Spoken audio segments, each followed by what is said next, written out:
Hello, everybody. Oh, my goodness. I'm a 13-year-old boy going through puberty again. Welcome back to the garage. Oh, my goodness. Oh, my goodness. Okay, well, if y'all missed my last little live, it's still there. You can watch it. The info's there. We're not going to rehash. My phone has been blowing up. But that's okay. I expected, to communicate about this, and that's all right. So now we're trying out this new format, guys. So we're going to do a deep dive today into forced religious labor, specifically in the cult of Scientology, and get a little bit into the nitty gritty, y'all. The nitty gritty. And then tomorrow at 11:30. No, I'm sorry. Take that back. 1:30. We are going to be doing a follow-up to this video in the form of a full Q&A just about that. This is the trial run of this format. It could be fantastic. It could be a dumpster fire. You guys let me know in the comments after. But this will give us more time to really dive into those questions that come up that maybe you think about later or you're on the replay crew right now. Because I really want to make sure that we give this our full attention when we're talking about these heavy duty subjects, such as the RPF, the Rehabilitation Project Force. Yeah, it is not that. I mean, it's basically like the name is basically like everything else in Scientology. It's basically the opposite of that. But first, I want to get into a few facts and figures and things. Okay, so this episode, I've talked about the RPF before and a few other things, but I'm going to be honest, guys. This episode was inspired by the account Anonymous Lens. We're going to bring them up here on the YouTubes. Okay. And this was their post that they did a few days ago, or maybe even over a week ago now. But I've been really thinking about this. I had to really get in the right mental space for this. I just want to rewind this so you guys can see it, hear it.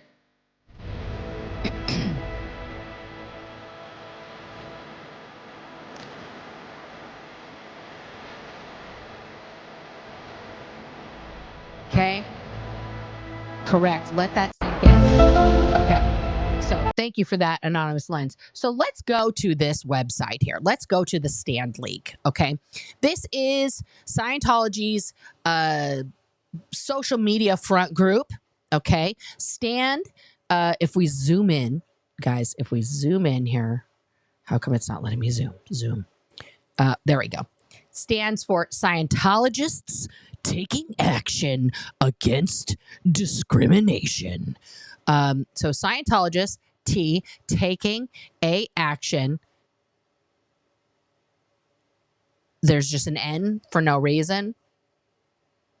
The N doesn't mean anything. And we're just going to put another triangle down here for the other A, against, and then discrimination. The N in against is the N in stand. Like, guys, if you're going to make an acronym, and Scientology is obsessed with acronyms, as we know, make it make sense. It's just STAD. STAD. STAAD. STAD. We're taking a STAD. Like what? This is, come on. You couldn't pick an N word to go for the N? Scientologists taking action against notorious discrimination, nefarious, nauseous, national. I mean, like, come on. This is just like, let's be real, guys. I mean, this is sad. So they spend their whole days and nights and everything 24 hours a day. This is OSA's like pride and joy, this site. Okay. God damn it. Sorry. I blew my nose before this and now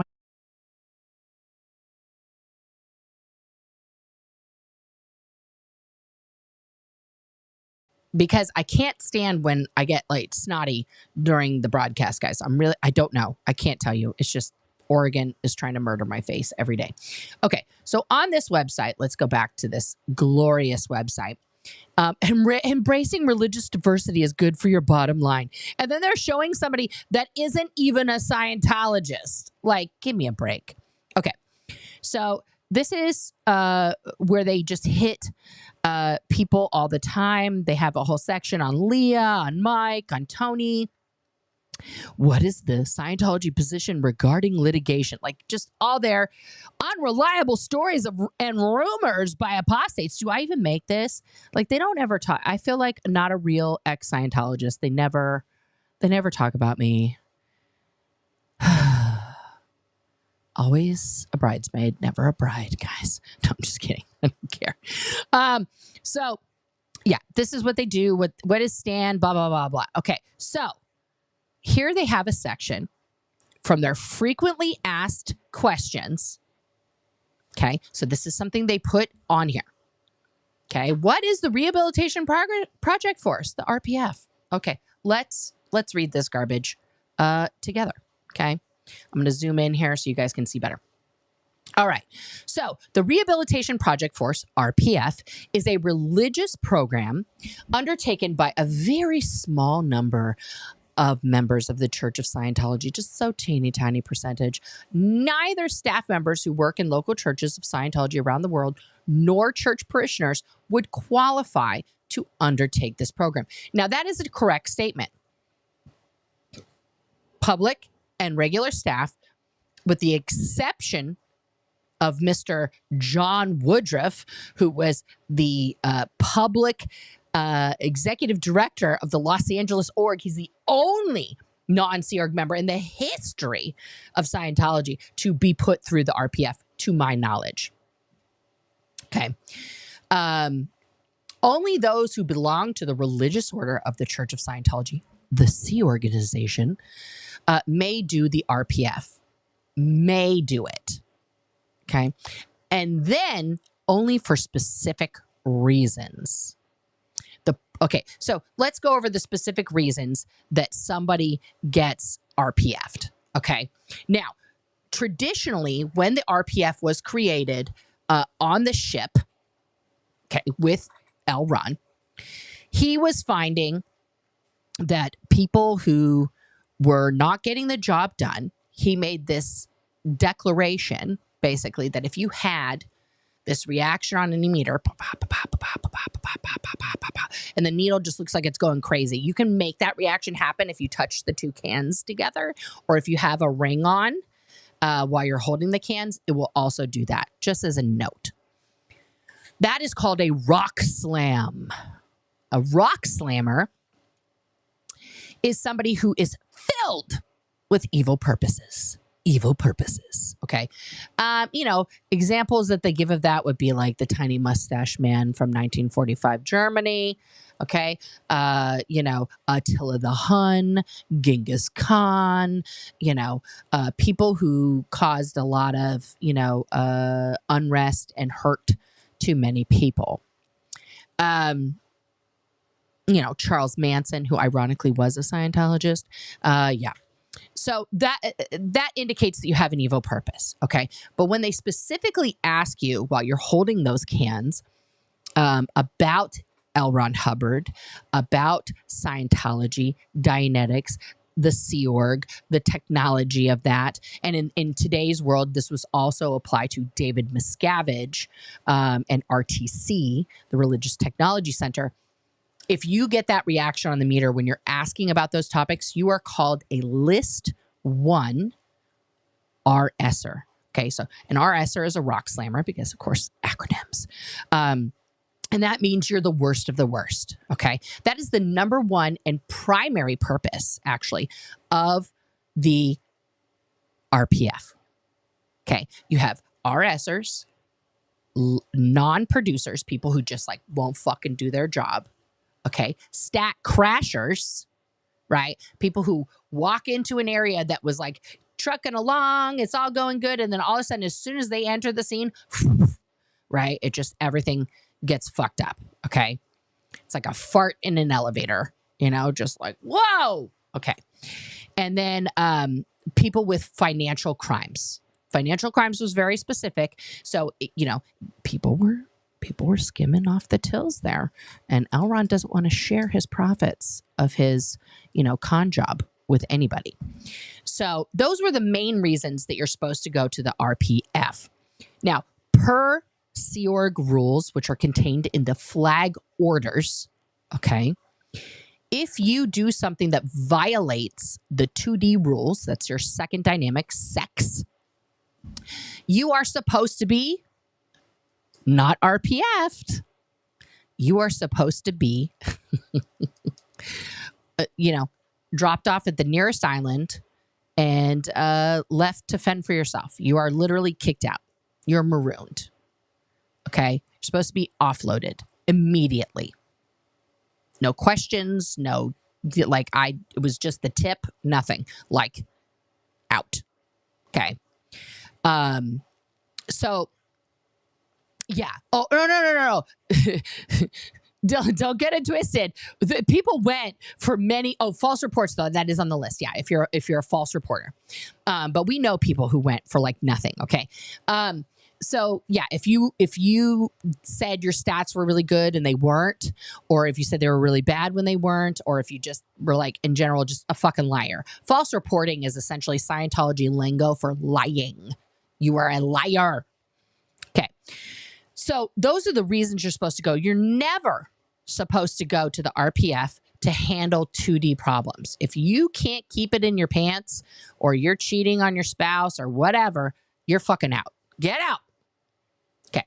When I was on the RPF, there were approximately, well, one time it got up to like 400 people on the RPF when I was there. So not a small percentage, considering there's only 1,200 SEERG members in the whole Los Angeles area, and then 400 people were on the RPF. So you do the math. I went, of course, because I kissed a girl and I liked it. There actually are no flag orders against being gay, particularly. There's no rule in Scientology that says, don't be the gay. But that was the highest crime you could commit. There are people who were pedos and SAers who didn't go to the RPF. They just got, you know, depending on their who they were connected to, they just got some sec checks and then they were good to go. They're just back in the fold. So, yes, and also today's stream is co-hosted by this pimple on my chin. So welcome to being in your second puberty at almost 50. But you know, guys, it's just real. So please avert your eyes. I've done everything humanly possible, aside from, you know, rudimentary surgery to remove that. So why do I bring this up? Because we're gonna see the description here. This absolutely PR description of the RPF, and then we're going to get into the nitty gritty. But those are the reasons you go to the RPF, that you may participate in the RPF for. Okay, yeah. Let's get back to it here. Those who have the purpose of the RPF is to provide a, quote, second chance to those who have failed to fulfill their ecclesiastical responsibilities as members of the Sea organization. I'm sorry, I'm cackling because ecclesiastical responsibilities, like what? This is just so much PR fluff here. I'm gagging. I'm literally gagging, guys. All right, the Rehabilitation Project Force is a voluntary program of spiritual rehabilitation.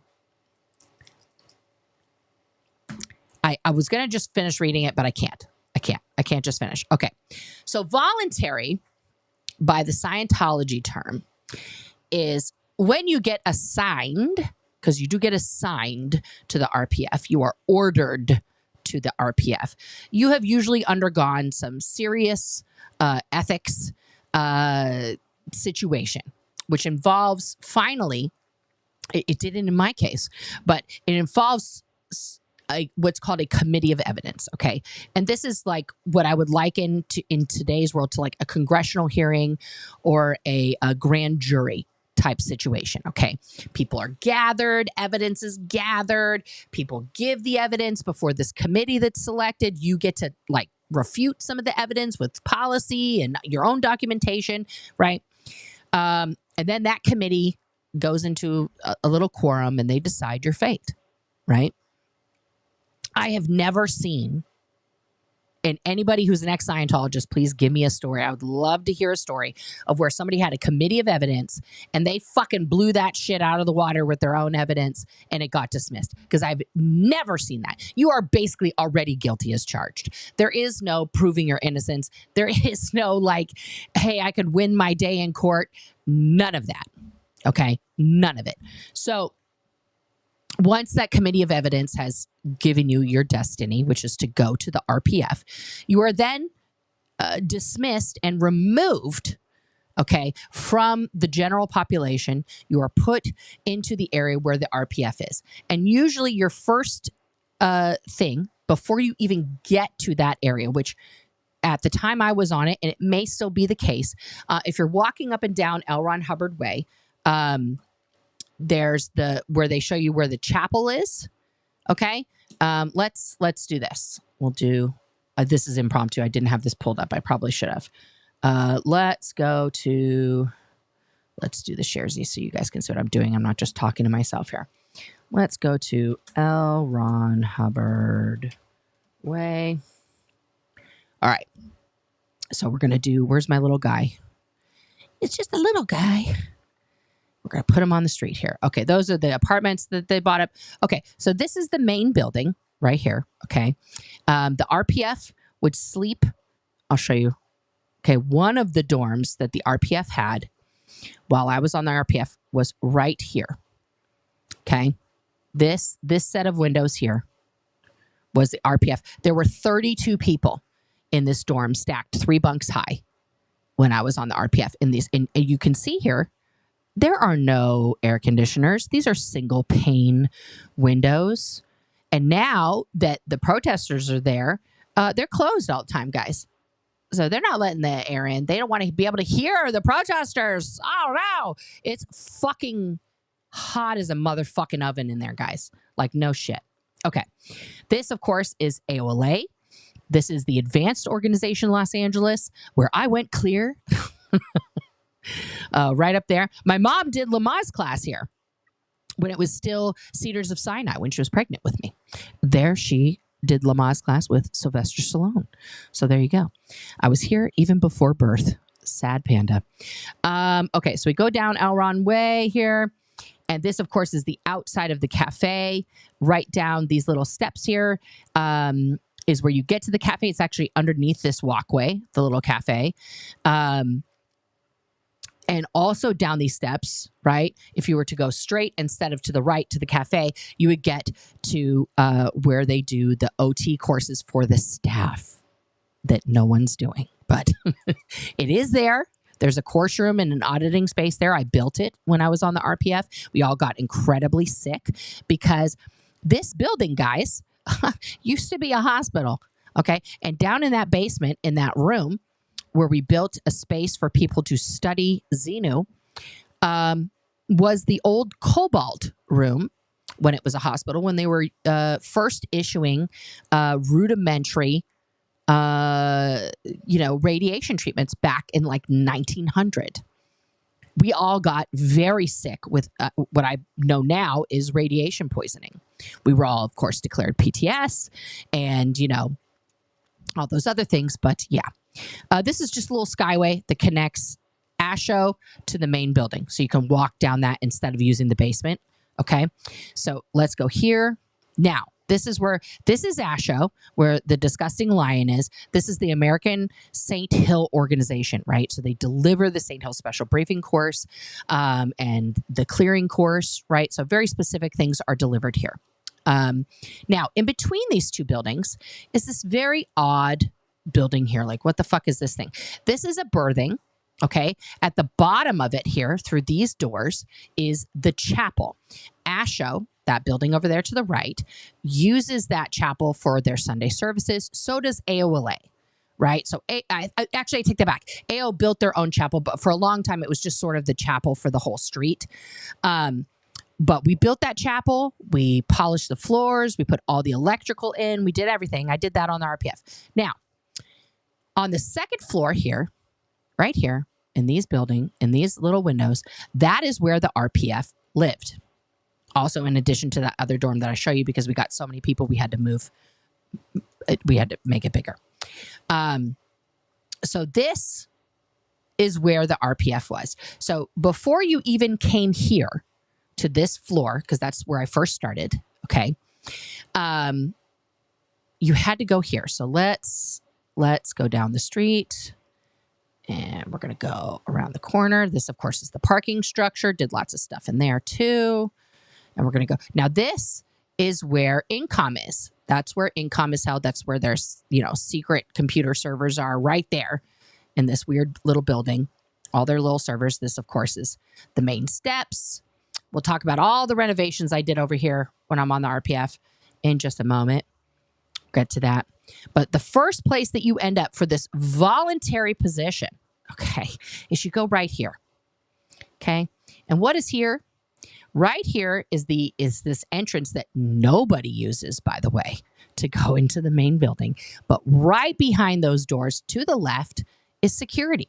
Right here is a little phone where you can call and be like, "Hi, it's me. I'd like to come inside." And okay, so you go to security.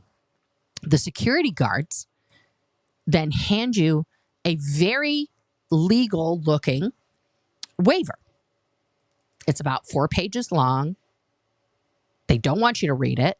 They tell you, it just says that you're here voluntarily and that you can leave anytime you want.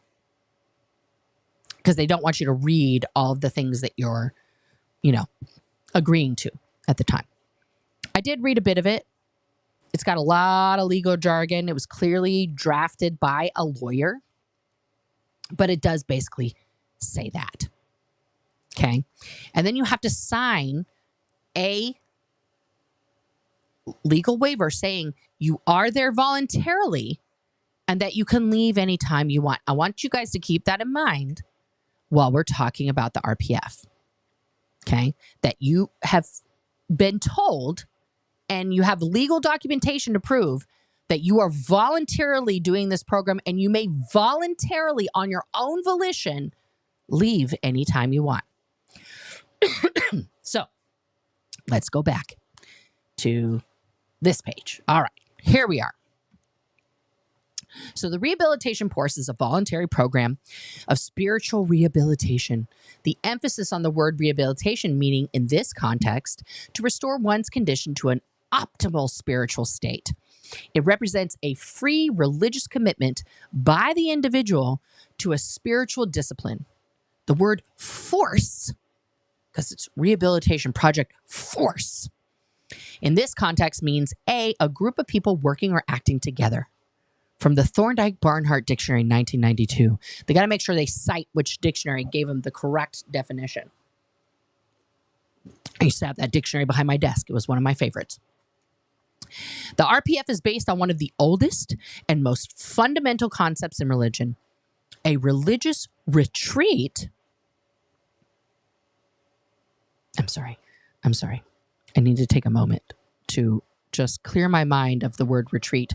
A religious retreat in the form of a cloister focusing on intensive spiritual introspection and study, balanced by some form of physical labor.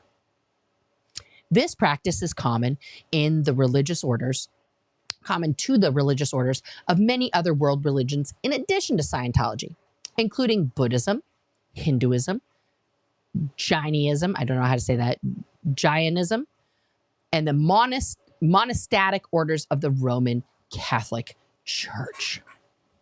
Can any Buddhists, Hindus, Jainists, or Roman Catholics who are in the religious order may be watching, please confirm to me at the end of this, once we really talk about the real sitch, that you guys have things like this in your orders, because I do not fucking think so.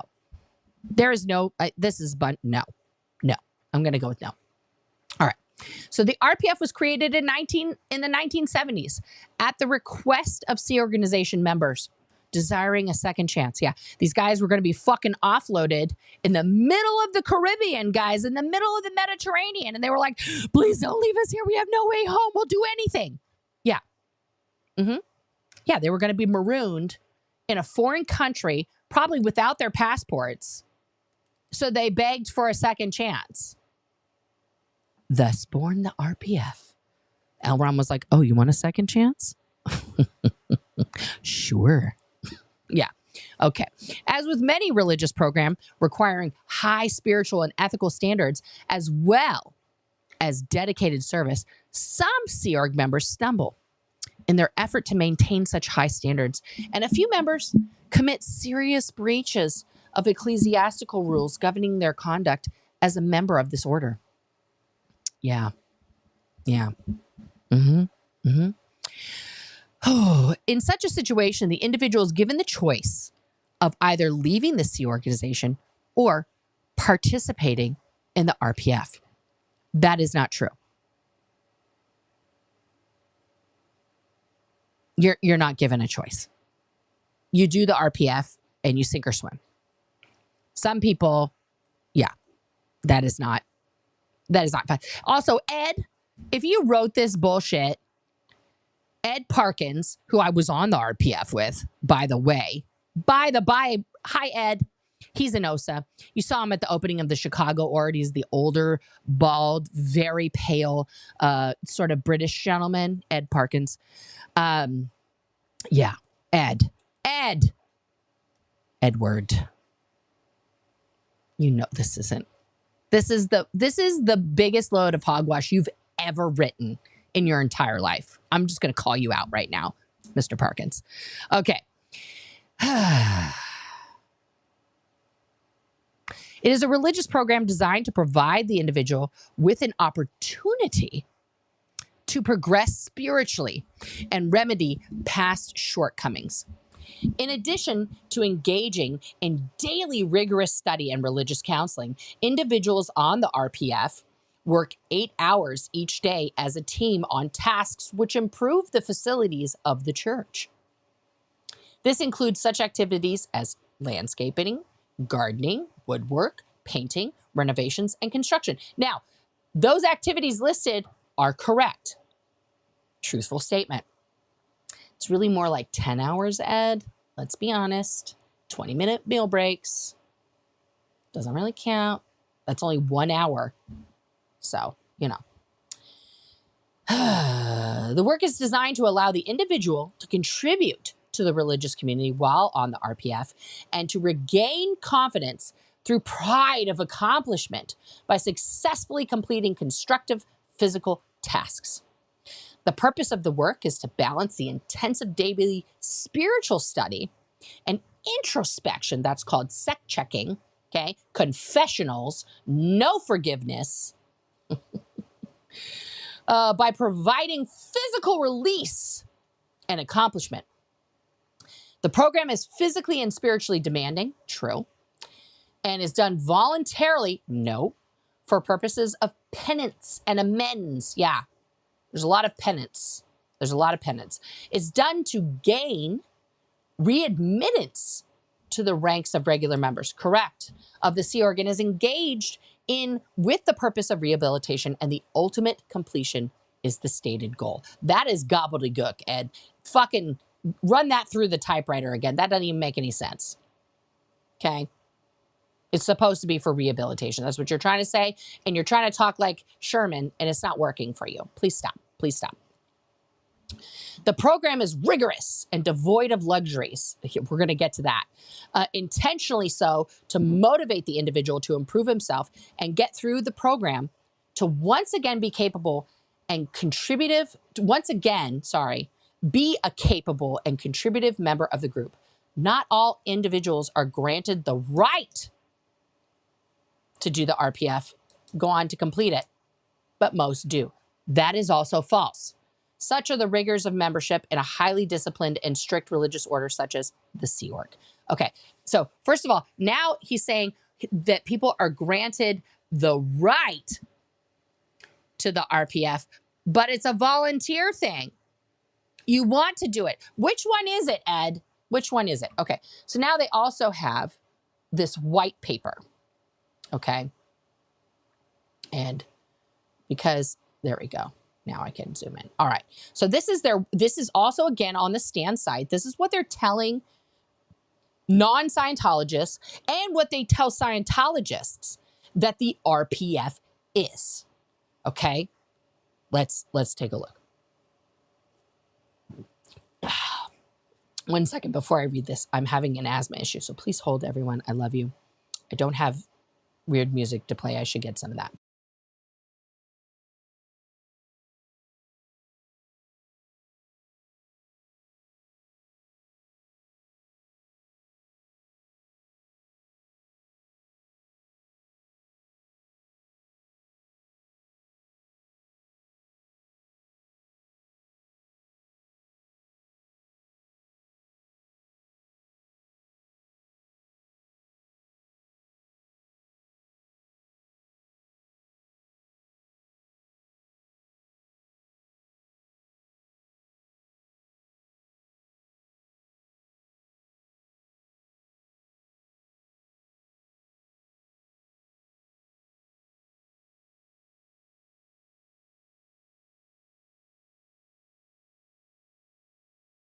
Okay, yay. I can breathe again. Okay, here we go. So this is truth and misconceptions. This is what they want you to know and what they're going to try and debunk here. Okay. Introduction. The Rehabilitation Project Force is a religious program undertaken by a very small number of members of Church of Scientology. Okay, they already said that. Neither staff members, blah, blah, blah, blah. Same opening paragraph here. Okay. So let's see here. The Rehabilitation Project Force is a voluntary program. No. Emphasis on the word rehabilitation. It represents a free religious commitment by the individual to a spiritual discipline.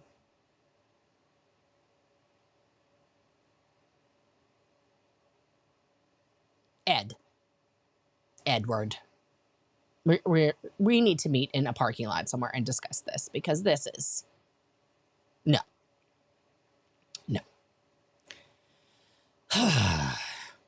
The definition of the word force. Rehabilitation Project Force is a voluntary program. They're going to emphasize that here. Blah, blah, blah, blah, blah. Ooh, I'm zooming in too much. There we go. Wrong page. Okay. So within the hierarchical structure of the Church of Scientology exists the Sea Organization, a religious order comprised of the dedicated core of the religion. Individuals who have signed a pledge of eternal service to the Scientology religion. Actually, it's only 1 billion years. That's not forever. Like, don't fucking get this twisted now. This group is known as the Sea Organization, or Sea Org, because when the group was established in 1967, its members underwent basic training aboard ships, training designed to increase ability to deal with challenging environment, gain competence as a team member, and to raise one's ethical level. As I have explained before, guys, L. Ron bought a bunch of raggedy-ass fucking rust buckets that somehow still floated, okay? Put people onto these death traps who had no sailing experience, no maritime experience, and then turned them into the Sea Org, right? Yeah, it was kind of a disaster. If you need a firsthand account of the complete safety violations and unhinged nature of that, please refer to Hannah Whittingham. She was a captain of one of those ships, the Royal Scotsman, I believe. It was either that or the Athena. I cannot remember which one she was the captain of. You know, because there was 3 ships: the Apollo, the Royal Scotsman, and the Athena. Okay. Yeah. So, yeah, she has the tales to tell about that. Okay. So. Yes, thank you, PJ Becky. It's just 1 billion years. It's not eternal. Eternal means forever. Like, come on now. Now we're upping the stage as eternal commitment. Like, I mean, listen, guys, when I signed the billionaire contract, I was like, well, I'm forever anyway, so what's 1 billion years for forever? But I'm not pledging forever. Like, fuck that. Fuck that. All right. Sea organization members devote their lives to the service of Scientology religion. Sea organization members, like members of other religious orders, are spiritually and not materially motivated. Meaning, we don't have to have things and we can get an allowance, and that's fine. They work in church organizations for a small stipend. Now it's a stipend. Now it's not even an allowance. And live in religious community with housing, meals, clothing, medical care. There is no medical care, Ed. Dental care, no. We had a dentist one time and they weren't even that good. And other necessities provided for by the church. Not female hygiene products, not socks, not underwear. What fucking do you provide? The disgusting uniform you have to wear? Whoopity-doo! Like, come on. Give me a break. You don't have any necessities provided for you. You don't get furniture. You get a bed that a few hundred other people have already slept in on rusty-ass springs from World War II that fucking poke through the mattress and scratch you. It's a wonder everybody there doesn't have tetanus. All right. They study the fundamentals of Scientology for a portion of each day. That is true. And dedicate themselves to whatever their assigned task may be in the furtherance of the objectives of the religion. Yes, such as, building all the new buildings and all the furniture for the new buildings under forced labor conditions where they don't get paid commensurate to the work they're putting in. Okay? If you go into all those orgs, including the Portland org, these fucking displays that they have that show the story of Scientology, and little displays for the screens. Who built all that? The RPF. They didn't have that shit custom built by some, fucking carpenter. That was built right there. Right? Let's go back to PAC. We're going to go down the street. Okay. Now, right here is the loading dock area. Okay. There's the backside of Lebanon Hall. There's where the RPF lived. Okay. This is the backside of Asheville. But this building, guys, let's go down here. Oh, well, this is the laundry area right here. Okay. This is all other bullshit admin people. Okay. But this, guys, this is the mill. This is the mill. This is where the shit gets made. I worked in the mill. Okay? This is where they make all that fucking stuff. With people who are not, they had one guy who was, a carpenter. He knew his stuff. And he would supervise 50, 60 people at once. Once you got checked out on a saw, you were good to go. Do you know how many people lost tips of their fingers and whole fingers on the RPF from that fucking table saw? Oops, I lost my guy. I clapped him out of there. He didn't want to be in Scientology anymore. He escaped. He escaped. I'm loving the random people they got the day that the Google Earth, people drove by. Like, oh, look, they got a security guard. Where did security go? They got, which guard did they get? Did they get Jason? They blurred his face, but I think that's Jason. Of course, he had to come look. He had to come see what the Google car is doing, right? And then we got some rando workers here who, that guy, definitely not a Sea member. Being fat means you have crimes. So that guy's probably an actual, as we used to joke on the RPF, well, you want to go get an orange vest? You want to just walk slowly? Yeah. Oh, guys. Okay. I have to be good to myself on this one. This is a hot button topic. I'm being very jovial and fun. But this is the source of, I don't know, 90% of my PTSI. So bear with me. Bear with me. Oh, I love this, Justin. I love that. I love that you made the Google Earth looking salty. Anytime I see one of those cars, I try to be like, Shaka, just to give people something to look at. All right. Their disciplined lifestyle in a religious order is comparable to that of members of religious orders and many other world religions. Sea organization members comprise the ecclesiastical leadership of Scientology. Now, that last sentence is true. I would say I would not compare the lives that Scientologists lead, Sea Org members in general, and even non-RPFers, to that of, let's say, the Catholic priesthood or, you know, I was going to say like nundom, but I don't know what the, like, you know, proper phraseology of that is, but, you know, like being a nun or even being a Buddhist monk, you know, in no way, shape, or form is it the same at all. No. Because Catholic priests live similar staunch lifestyles because they've committed their life to the Lord, you know, and to the Virgin Mary and to Jesus Christ and to God, right? So their rooms don't have a lot of stuff, right? They don't, you know, have gizmos and shit, right? Because their time is spent ministering and praying about ministering and gardening and shit, right? And doing the outreach programs that parish, you know, ministers to, right? Same thing with nuns, okay? We've all seen Sister Act, okay? But Scientologists don't do that. Yes, they're denied things and they're cloistered from the world. You would not find a priest or a nun who's not allowed to watch television to see the news. Unless I'm totally, you know, speaking out of school here, you guys correct me, but it's not the same thing. They're not allowed to hear negative things about the Catholic Church, right? So it's a totally different situation. So that's just, there's like stolen valor going on here with the uniforms and stuff, but I feel like this is also like religion pick-me at this time. You know, like they are just, Scientology is the biggest pick-me girl on the planet, like 100%.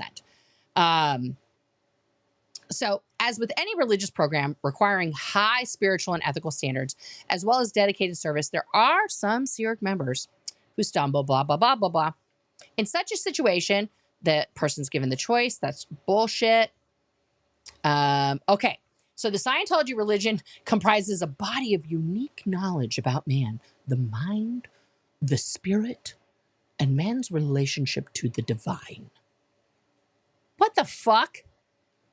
Ed, are we talking about OT8 where Elron reveals Jesus was actually real, it's not an implant, and he's Lucifer? Is that the divine part we're talking about? Because there's no God in Scientology, guys. There's no God. There's no divine. There is no there. Like, this is bullshit. This is... Ed, this stinks. Ed Parkin. Come on. This is bad. Bad news bears. Bad news bears. This knowledge is the foundation for a religious technology, which, when applied, enables an individual to go, among other things, systematically uncover the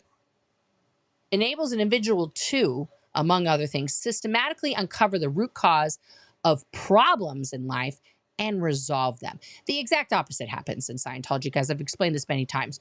You're digging for problems while you're creating them and then keeping those problems on you like a winter coat in summer, okay? In the RPF, away from the pressures and stress of a challenging staff position, right? Because you're isolated and you're not allowed to talk to anybody unless they talk to you first, unless they're on the RPF. Unless you're on the RPF, then you're not allowed to talk to nobody except for those people. Yeah.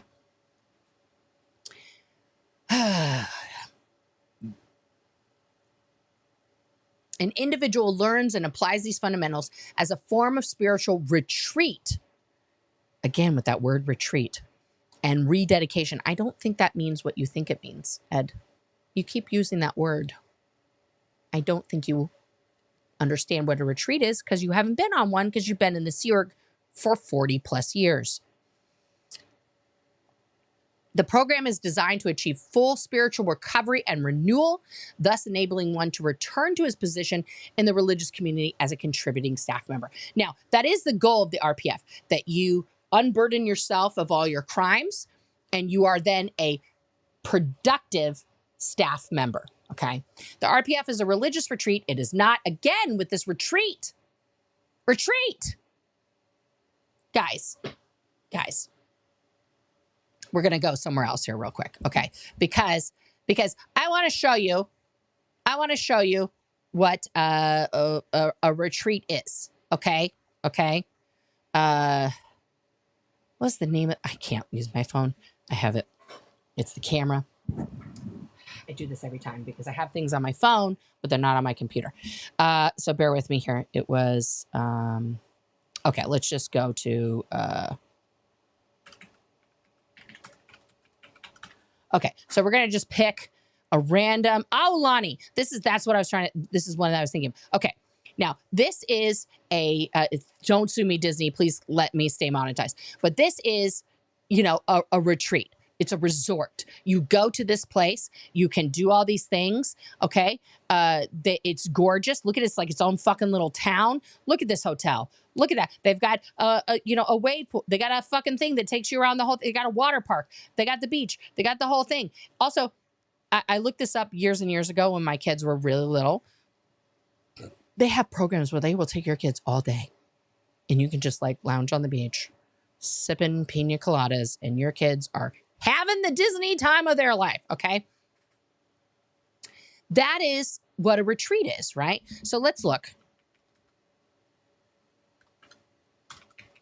Retreat definition. We're going to Google it. Okay, of an army withdraw from enemy forces as a result of their superior power after a defeat. Oh, we know that. An act of moving back or withdrawing, a signal from a military force to withdraw. So that's as a verb. Let's go. Now, a retreat. To retreat. A quiet or secluded place in which one can rest and relax.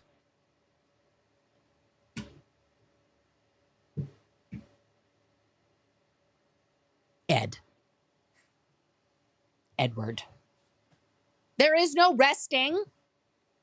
There is no relaxation on the RPF. This is a bag of lies, sir. A bag of lies. A retreat? A retreat? What's the number one thing that people get told when they're on the RPF, guys? If you are walking at a brisk pace, you get told, running on decks. Because there is no rest for the wicked. None. None. You must run. Running at all times, guys. If I had to go from here where I am in my garage up one flight of stairs to the nearest loo in my house, okay, I would need to run to that bathroom dressed in all of my construction gear with steel toe boots on, because you wear those 24/7. Yes. Okay. There's no fucking rest and relaxation. This, sir, you cannot gaslight the world into thinking that the RPF is some sort of fucking spa treatment for people to get their spiritual head on straight. Okay. Like, give me a fucking break with this shit. Like, what? Okay, guys. Sorry. It's like the fourth time retreat has come up, and it's too much. The RPF is a religious retreat. No, it's not. It's a forced labor camp, which represents an opportunity for redemption. The RPF is entirely voluntary. No, it is not. And an individual is free to leave at any time. Guys, Ed said it. You're free to leave any time. Now, let me ask y'all this question, and this is a question for the chat. Okay, so please put a 1 in the chat if that phraseology, free to leave at any time, means if I woke up tomorrow, and I was on the RPF right now, if I woke up tomorrow and I was like, you know what? I'm not feeling this vibe anymore. It's just not, it's off. I don't like it. I'm going to go. Put a 1 in the chat if you think that phraseology, free to leave at any time, means tomorrow morning, I could just grab my few t-shirts and my undies, pack it up, and just be like, you know what, guys? I'm deciding to leave now. I'm out. Right? Or, yeah. Yes, that's fine. Or do you think that maybe the free to leave at any time, put a 2. Well, actually, we know what it means, but put a 1 in the chat if that's what you think that means. If you think it means you can literally walk about the cabin, do whatever you want. Okay, I'm seeing a couple 1s here. Because in today's world, if you guys were at your job, okay, your place of work, and you were like, I fucking can't stand it here. You could just leave, right? You could just quit. I don't recommend that. If you're really unhappy with a job, please have a backup job or something. But you could. No one's holding you there. You don't have to go through any sort of confessional technology in order to exit the building. You can just walk out.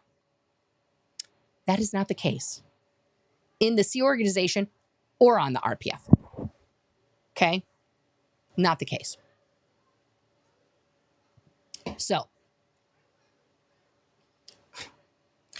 yeah, Dylan is preaching here in the comments. Dylan, I'm gonna bring up your comments here in a second. Let me try my best to get through this document here.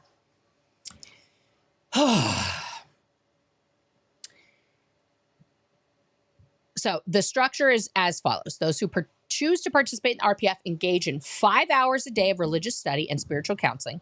Correct. Because you have to get trained first on how to interrogate each other, because you get partnered up with somebody, your twin, and then you interrogate that person and they interrogate you. It's a friendly interrogation off, if you will. Wonderful. Okay. Individuals on the RPF work 8 hours per day as a team on tasks which improve the facilities of the church. This includes such activities as landscaping, gardening, and maintenance. So every time the protesters are out there and they see people working on the plants and shit, those are all RPFers, no matter what they're wearing. Okay. And generally speaking, if you're doing something that's public facing and you're on the RPF, you have to wear upstat civvies so that you don't wear your gray shirt and black pants, because that's the uniform. Gray and black.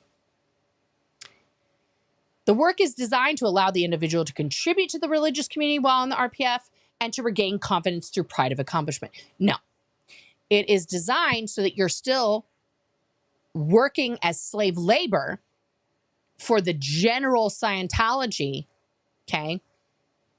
And then these are accomplishments you get to be proud of that the rest of the Sea Org members basically spit on you for and are pissed that you even exist or in their space, okay? When you're in the regular Sea Org, we've talked about this before, you get $50 a week as now it's a stipend, allowance, whatever you want to call it. Taxes are removed from that, okay? Which gives you $47.32 per week. When you are on the RPF, because you are so disgusting and so downstat, your pay is now reduced to quarter pay. That is $12.50, guys. $12.50, okay? I want you to think about how you would spend $12.50 a week to provide yourself with everything that the Sea Org does not provide you with. And that includes hygiene products, soap, shampoo, conditioner, razors. For the people who smoked like chimneys, they had to buy cigarettes. Anytime you want a treat, maybe you want a fucking cookie. Okay? Maybe you have medicine that you need, right? God forbid you have an actual physical ailment, you have to pay for that. Right? Okay. Now, Dylan, they did away with the armband. There was like a ranking system in the RPF where you could know where people were in good standing or not. But that wasn't the case when I was on the RPF in 2000. The armbands had gone away. But yeah, that was an original thing. If you look at pictures of people from like the 80s and the 70s on the RPF, they all had that armband situation. Okay. Yeah. $12.50, which again, taxes were taken out of. So you got $11 and I think it was like 67 cents per week. And they would tape the change on the back of your paycheck. Okay.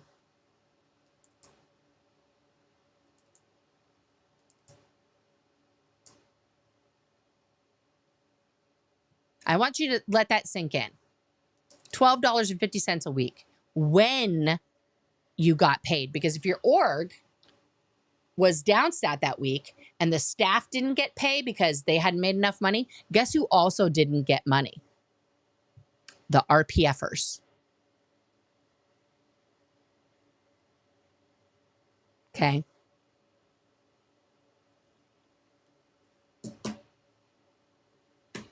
That's why it's also incredibly hard to just walk out of there anytime, because they won't let you hold on to more than $20 cash, because then they know you could, like, you know, get a bus ticket and blow.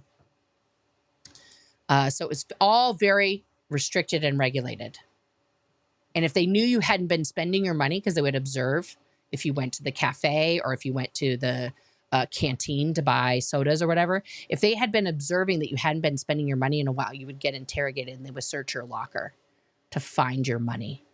I used to hide mine, extra money, in my shoe. I was always planning a little escape, so I'd keep it in my shoe under my foot so that when I would take my stuff off at night, nobody would see it. It's just this little wad of cash in my shoe. Yeah. How do we survive? Like animals. Like animals. That's, we'll get to that.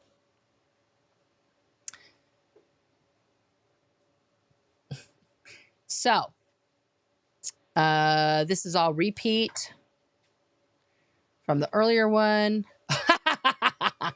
Sea organization members in the RPF live in clean quarters. What in the fuck? Why would you feel the necessity to put that in there, Ed? They live, guys, it's okay. They live in clean quarters. No, they do not.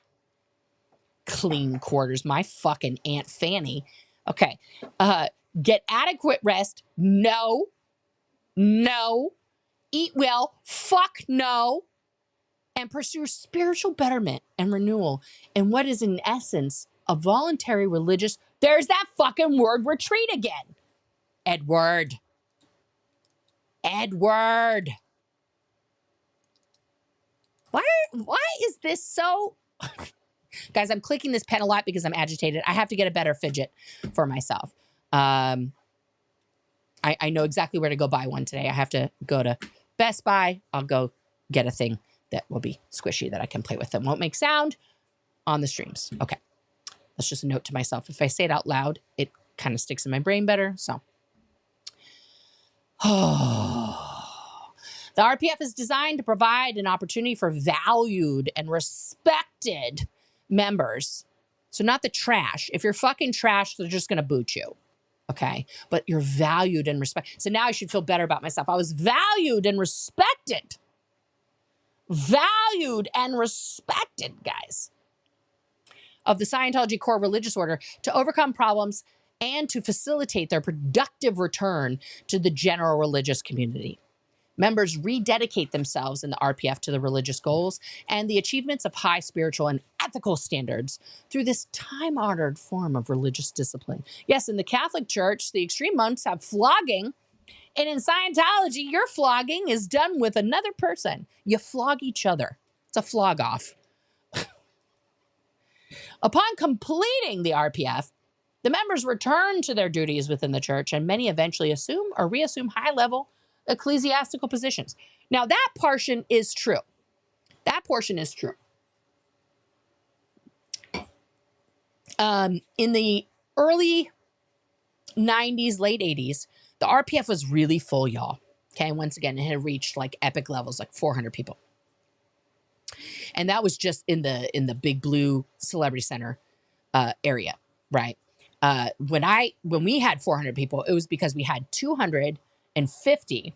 And then one morning we woke up with an additional 150 people that had magically appeared overnight, literally in the dead of night. They bust all the people down from the int base from that RPF because Dave Miscavige was like, I don't want to see the poors anymore. Abscond with them away.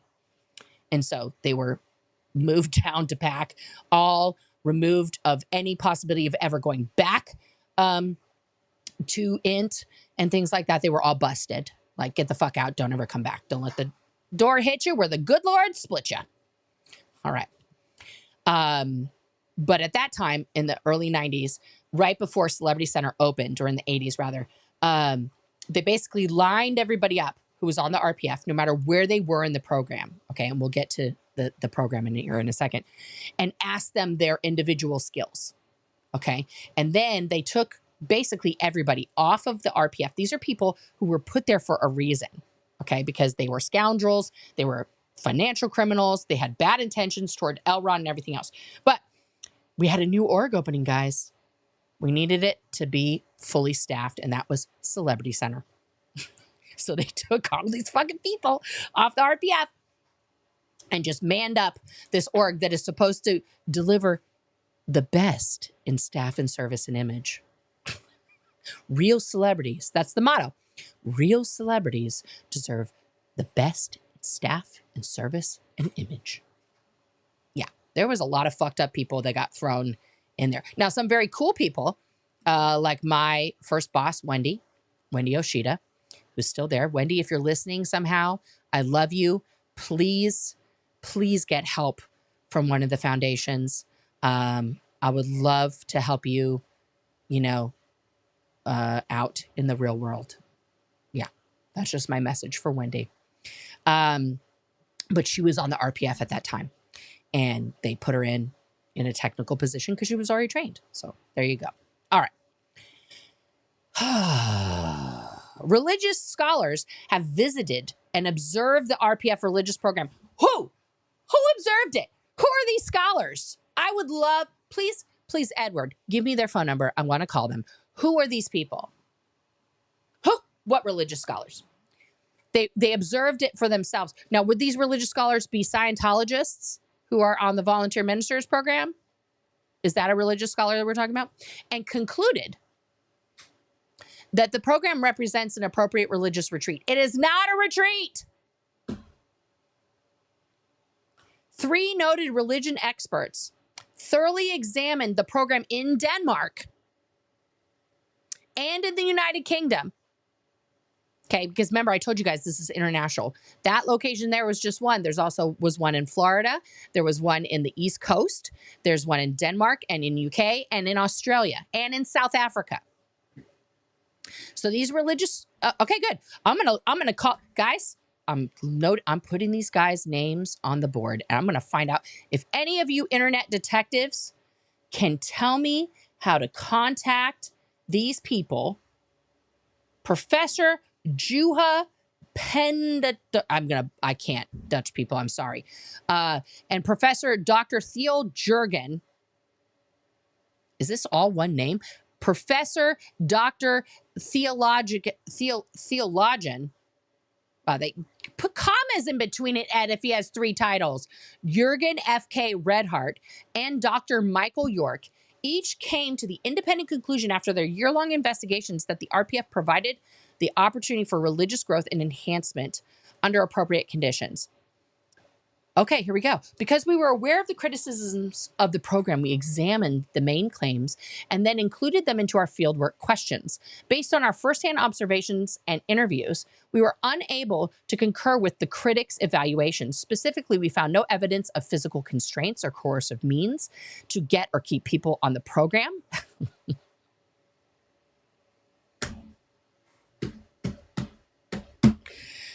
Anyone may leave the RPF at any time, and some have done so without completing the program. Others have returned to it after a while. Yeah, they blew. And then they were recovered. For evidence on security running the blow drill, please see Jackson Moorhead. Okay? He invented it.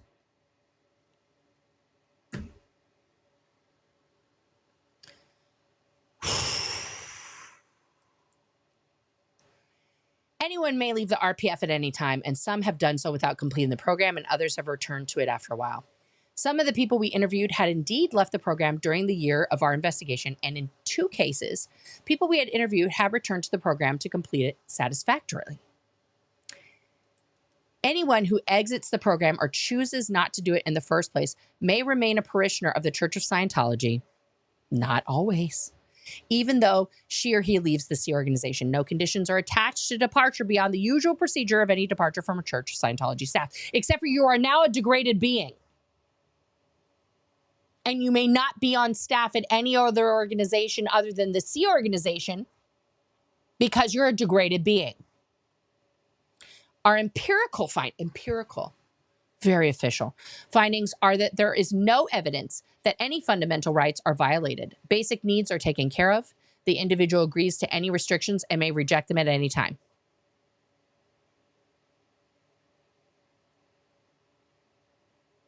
I'm feeling a lot of feelings, guys. I'm feeling so much rage right now that these three fucking pieces of shit were shown a show.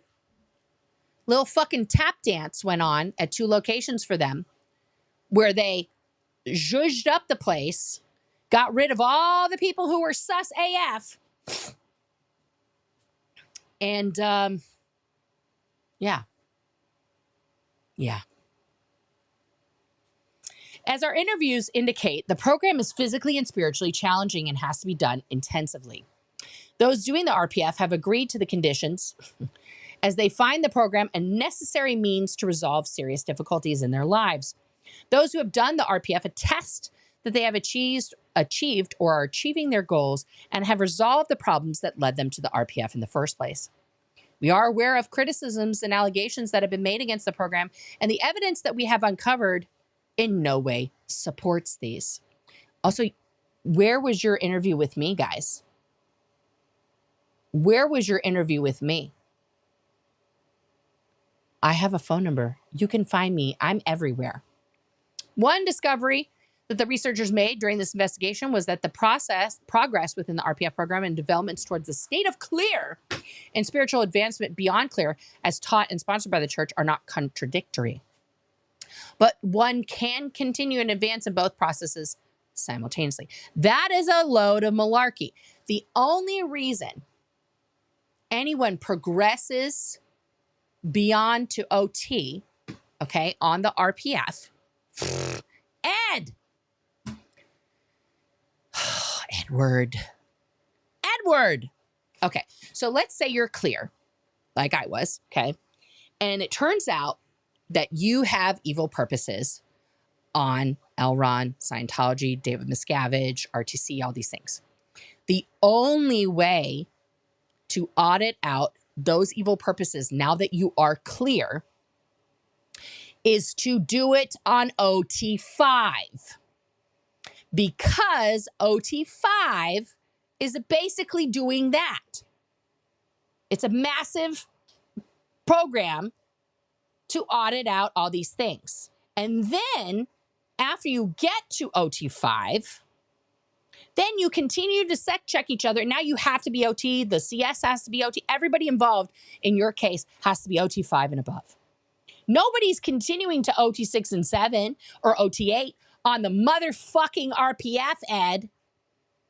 And only very few people have ever gone clear while on the RPF. And that was by accident because, again, evil purposes. And you're required, if you're not clear, to run the NED processes on evil purposes specifically. But it is not to make you clear, which is actually the objective of those processes when they're being run on a regular person.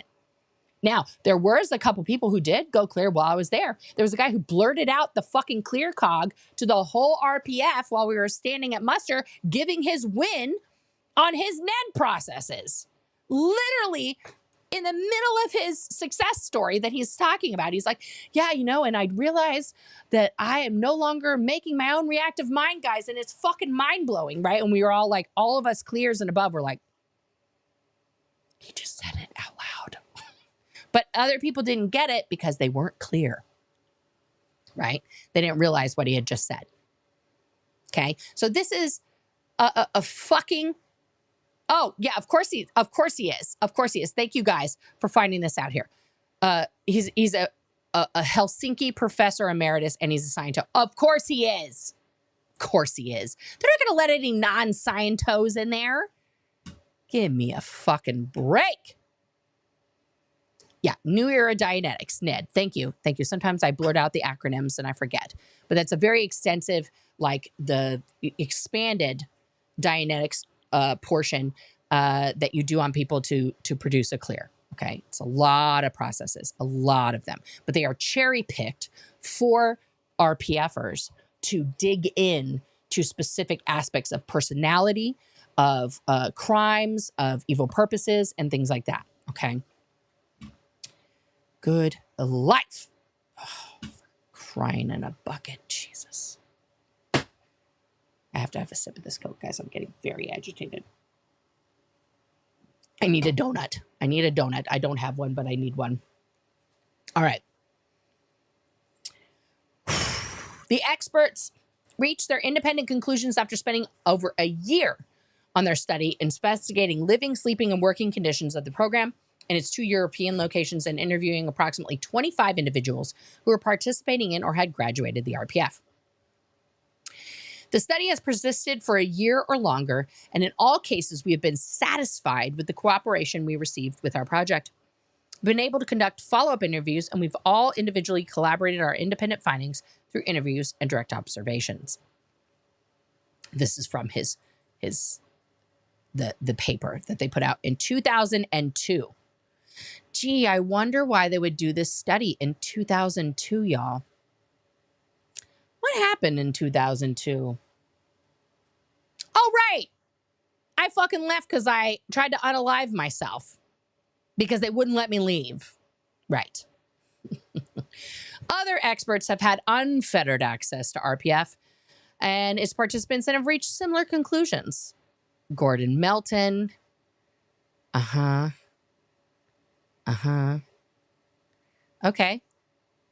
Okay, well, we're going to find this guy at the University of Santa Barbara. Let's see if he's still there.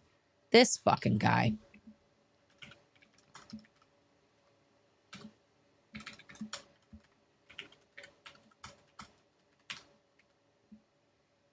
I want to see if I can email him. Oh, look at him. Why do all the professors look exactly like my grandfather? Jesus H. Christ on a cracker. And I'll show you what I mean.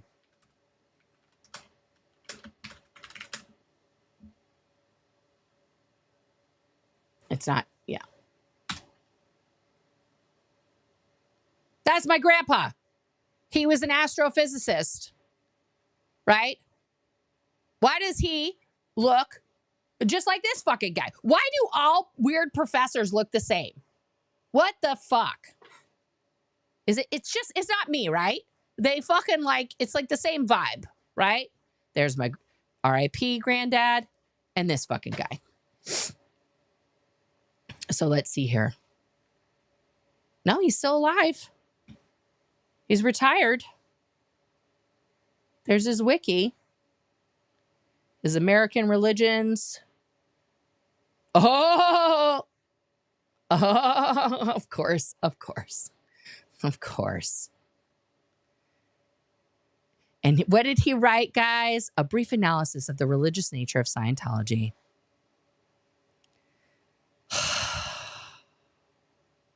Nancy, my love, my friend, my rock, please step away from this stream. It's going to be extremely disturbing. Okay, I'm sorry. I know this kind of stuff is highly triggering for you. Okay, and thank you so much for being here. Okay, but yeah, we're gonna. This is why I want to do this in 2 parts, because I really want to answer your guys' questions, but I also want to get into the nitty gritty here. Okay, and we haven't even gotten to the bad part yet. This is just the description. Okay. So all these guys, okay, great. So all these guys are fucking secret Scientologists. Wonderful. Wonderful. Okay. All right, Mama Opal. Mama Opal, take the wheel. Yeah, and that's okay, guys. Please send Nancy some love. Topics like this are difficult for her. She's the strongest woman I know, but that's okay. We all need to step away when we need to, and that's okay. All right, let's finish up this fakakta white paper. For fuck's sake. He's the author, blah, blah. Here's this thing. So this is what he wrote. The RPF is located within the Sea Org facilities, but members dine and sleep in separate quarters. True. In Los Angeles, for example, the RPF space, dorm, dining, hall and kitchen, and wood workshop are in the main building. And we shared that with the main people, but we had to be there at a totally separate time. They could not see us. In Copenhagen, they are in the basement. Oh, isn't that nice? Isn't it a posh basement? And top floor dorm rooms. One of the Sea Org buildings currently undergoing renovation. So they are in a construction zone. They are living in an active construction zone, y'all. Who's renovating that, by the way, do you think? Oh, right, the RPF. In Clearwater, they're located in two separate buildings in the Sea Org residence complex. In Clearwater, the buildings housing the RPF are on the edge of the complex, and the immediate outside the front door of the two buildings is a gate that opens from the inside. Who has the keys to that gate, sir? Not the RPFers. Any person could simply walk out of the buildings and out of the gate into the city of Clearwater. No, they cannot. There are no locks on the doors of the RPF facilities. And almost any time, a participant in the program could, if they decided, simply walk away. In the case of the Los Angeles, Clearwater, or Copenhagen facilities, such a person could lose themselves in the city in a matter of minutes. Following completion of their program, graduates generally return to the post or a similar post, that's your job, that they held, that's how you know he's a Scientologist, that they held when they went into the program. Graduates to whom I talked indicated that they received a cordial welcome back to their post. Cordial. How do? Well, most of the people with whom I've talked about their previous RPF experience hold lower level staff positions. Yeah, the majority of the people are peons, guys. Okay. Several people have gone on to hold high positions, and a few are now well known in the church internationally. Fun.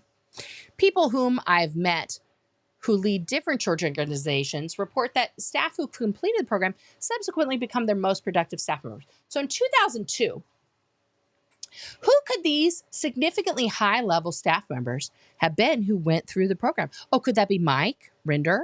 Could that be Heber Jench? Could that be like every int exec ever who fucking at one time was RPF by David Miscavige? Yeah.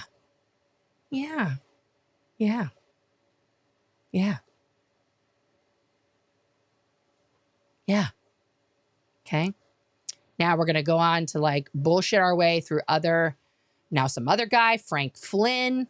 Okay, guys, I can't. How much? Okay, let's see here. So now they're going to debunk what Stephen Kent in Alberta, Canada did. Try to, say he's a piece of shit. He's using pseudoscience. So he observed Scientology in the 90s.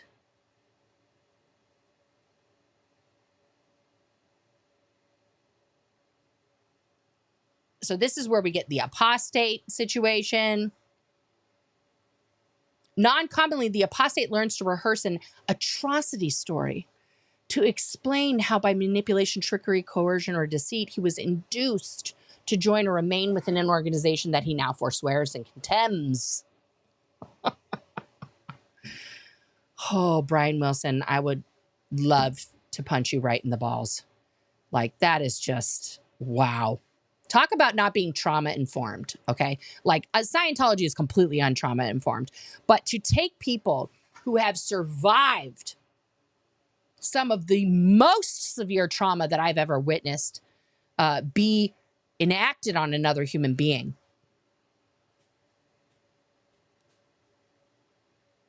And then try to say we all rehearsed a fucking shore story about it. Okay, so it's a lot about him. There's some more shit. Conclusion. Okay, fucking thank God, Ed. Jesus Christ. Here's all the sites. I know this was written by you, Ed. You or Ken. You know. Okay. The Rehabilitation Project forces a religious program designed to allow willing participant to engage in a religious retreat. That fucking word again. And get a second chance in the Sea Org. Okay, blah, blah, blah, blah. Again, members on the program are provided. Why do you have to say this? What brought on adequate? Okay, so guys, this whole thing here is about what I've told many times. And now we're going to get to the crux of the matter here. We're going to talk about this. Okay. So let's go back to the year 2000. Okay. I know it's kind of weird. It was gross. It was a weird time, but let's go back there. So just checking on the DOG. So it's 2000. I get found out for being in this secret relationship with a woman. Now, this relationship, guys, I want to put that in gigantic air quotes for the people at home who are now going to start, playing lesbian porn in their head. Please do not do that. So I was in love with my roommate. We kissed on the lips, closed mouth, many times. But that was it. We would sit on or lay down on a bed together and look up at the bunk above us and talk about everything, because lesbians are talkers, guys. We talk a lot. Okay. In case you didn't know, that's what you do. So we talked a lot. It was a very intensely emotional relationship. We wrote each other just huge love notes. We would fold them up like origami style. They were thick notes. Right. And then people were suspecting, they were suspicious that we were in a relationship. They could not prove it. No one had seen it. I had a boyfriend. Yeah. So it was all a whole thing.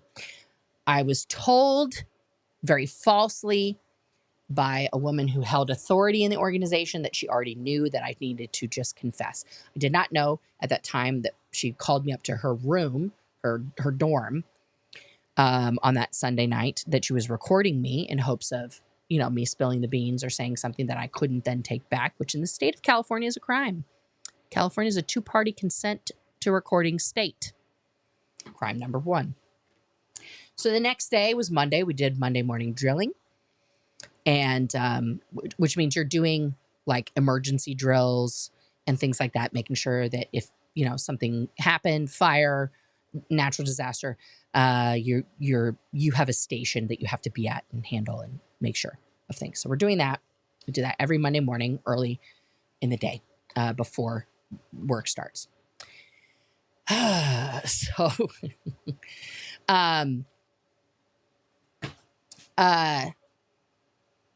she walked into the building as if nothing had happened. I had driven my mom's little red Ford Bronco there because she let me have it for the weekend. And I was thinking in my mind, I should just hop in it and drive away. Just get the fuck out of here. But I could not. I see you, Melissa. We see you. You are seen. Please feel seen and heard. You are here. Yes. My mom was coming to pick up the car. My stepdad was driving her over in his truck, and she was going to take her car from the parking lot there at Celebrity Center over to ASHO, where she was doing the St. Hill special briefing course. So I was like, if I do that, it's going to cause a huge flap. And I didn't want my mom running in the building to try and talk to security and things and stuff. So I walked up to this woman and I said, hey, I thought, we were going to talk today. And she was like, right. Just come with me. Right. So she rushes me in the building and takes me down to her office, tells me to wait outside. Again, I did not know she was setting up a tape recorder, and then brings me in. And then, I said, what do you want to know? So I told her what I thought was, just off the record, that I was engaged in this, you know, horrifically scandalous out-2D. Okay. So she immediately took me up to another department on the 3rd floor, at which time I'm walking upstairs. The person I'm having this relationship is walking downstairs. She sees me with this woman in authority who ran the whole ethics division, right? And her eyes go like this. And I look down because I'm ashamed. And she pushes her away and says, "You can't talk to Nora." Okay, like, first of all, if you're pushing lesbians around, that's not going to go well. It's just going to make us get more hype, okay? So then I was made to, like, write my confession down, okay? Write all these things down. And meanwhile, back at the ranch, I had been being interrogated for well over a month on a very invasive, fucking highly top secret, very niche. It was brand new at the time. Confessional called the Truth Rundown. Okay. Now, we as the technical people were put on this at Celebrity Center because shit was fucked up and they were trying to find out where our evil purposes were. So the Truth Rundown has one purpose, and that is to find your evil purposes. Basically, like that list I told you of things that if you have the bad reaction, you're going right to the RPF. It's basically a super invasive, like, rundown to find those evil purposes on that list, but more specifically, David Miscavige, RTC, right? So as an example, while I was on the RPF, because I had to finish that rundown before I could start anything else on the RPF, because you could never leave anything incomplete. One of the, you find what's called black PR, right? Which is negative. In Scientology, that means like it's like evil PR because it's not true, but it's being spread far and wide, right? So, one of the pieces of black PR that I had to run out on this Truth Rundown as an example to just to show you how ridiculous this is that in a casual conversation with coworkers, I said, "Oh, did you know David Miscavige is shorter than me?" That's black PR. I had to confess all the times to whom I, that I had said that, to whom I said it, where I was, all of the deets. And then follow that back to, an evil purpose that made me say that terrible thing about David Miscavige being short. Like, it's a fact. I'm 5'5". He's shorter than me. Like, that's just real talk. I saw him eye to eye. We shook hands. He's shorter than me. It's not black PR, right? To say a fact, but in Scientology it is. In Scientology it is, okay? So,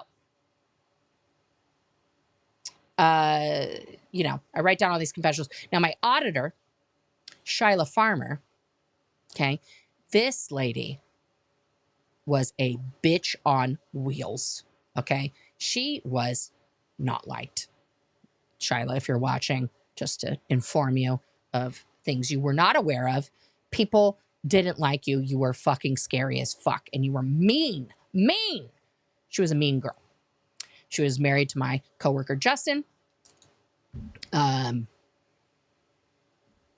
was going to say something really inappropriate, but I don't want, it's irrelevant to the story. So we're going to stay on target, Nora. Stay on target. All right. So she is now pissed because now she's getting raked over the coals, guys, because she was assigned to audit me on this Truth Rundown because most people suspected something was going on with me. The chief officer, Renee Duzak, thought I was gay the second I walked into Celebrity Center. She was like, and I think that's because she's secretly very closeted woman herself. But that's my own theory, right? Because it is a fact that gays have massive gaydar. We see each other because we've developed that as like a 20th sense, because for so long we all had to be closeted. So we're able to just be like, okay, got you, clock you. Okay. So yeah. So I'm now, now normally in a session, guys, okay, you squeeze the cans, you get calibrated on the fucking, Radio Shack Temu lie detector. The person, when you're doing a confessional, they always start with, I'm not auditing you. This is the session, okay? And put you into session, right? So she says that.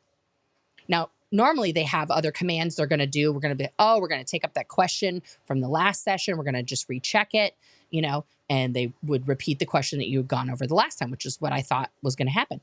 So she says, I'm not auditing you. This is the session. And then just stares at me. And I'm like, do you just want me to talk about it? Or like, I just start telling you things? Like, this is not Scientology. Like, not that I'm bragging that Scientology has all these procedures and you're supposed to do it correctly, but this was not Scientology. Okay. So yeah. So I start just blabbing everything because I think that's what I'm supposed to do. I get pulled into ethics by Jamie. And she's like, well, what do you want to do now? Right? So I know that I'm in the shit, guys. I know that this is bad. I said, well, I don't want to be like the fucking, chairman of the Pride Parade, if that's what you're asking. I don't know what I want to do. I don't even know what this means. Right? So I'm just crying. I'm distraught, and all of these things. Right? So the first thing that happens to me, because this is such a scandal. First of all, the person that I was in the relationship and I are put under a non-interb order immediately, which means you cannot interpolate other people. And we are put under a separation order, okay?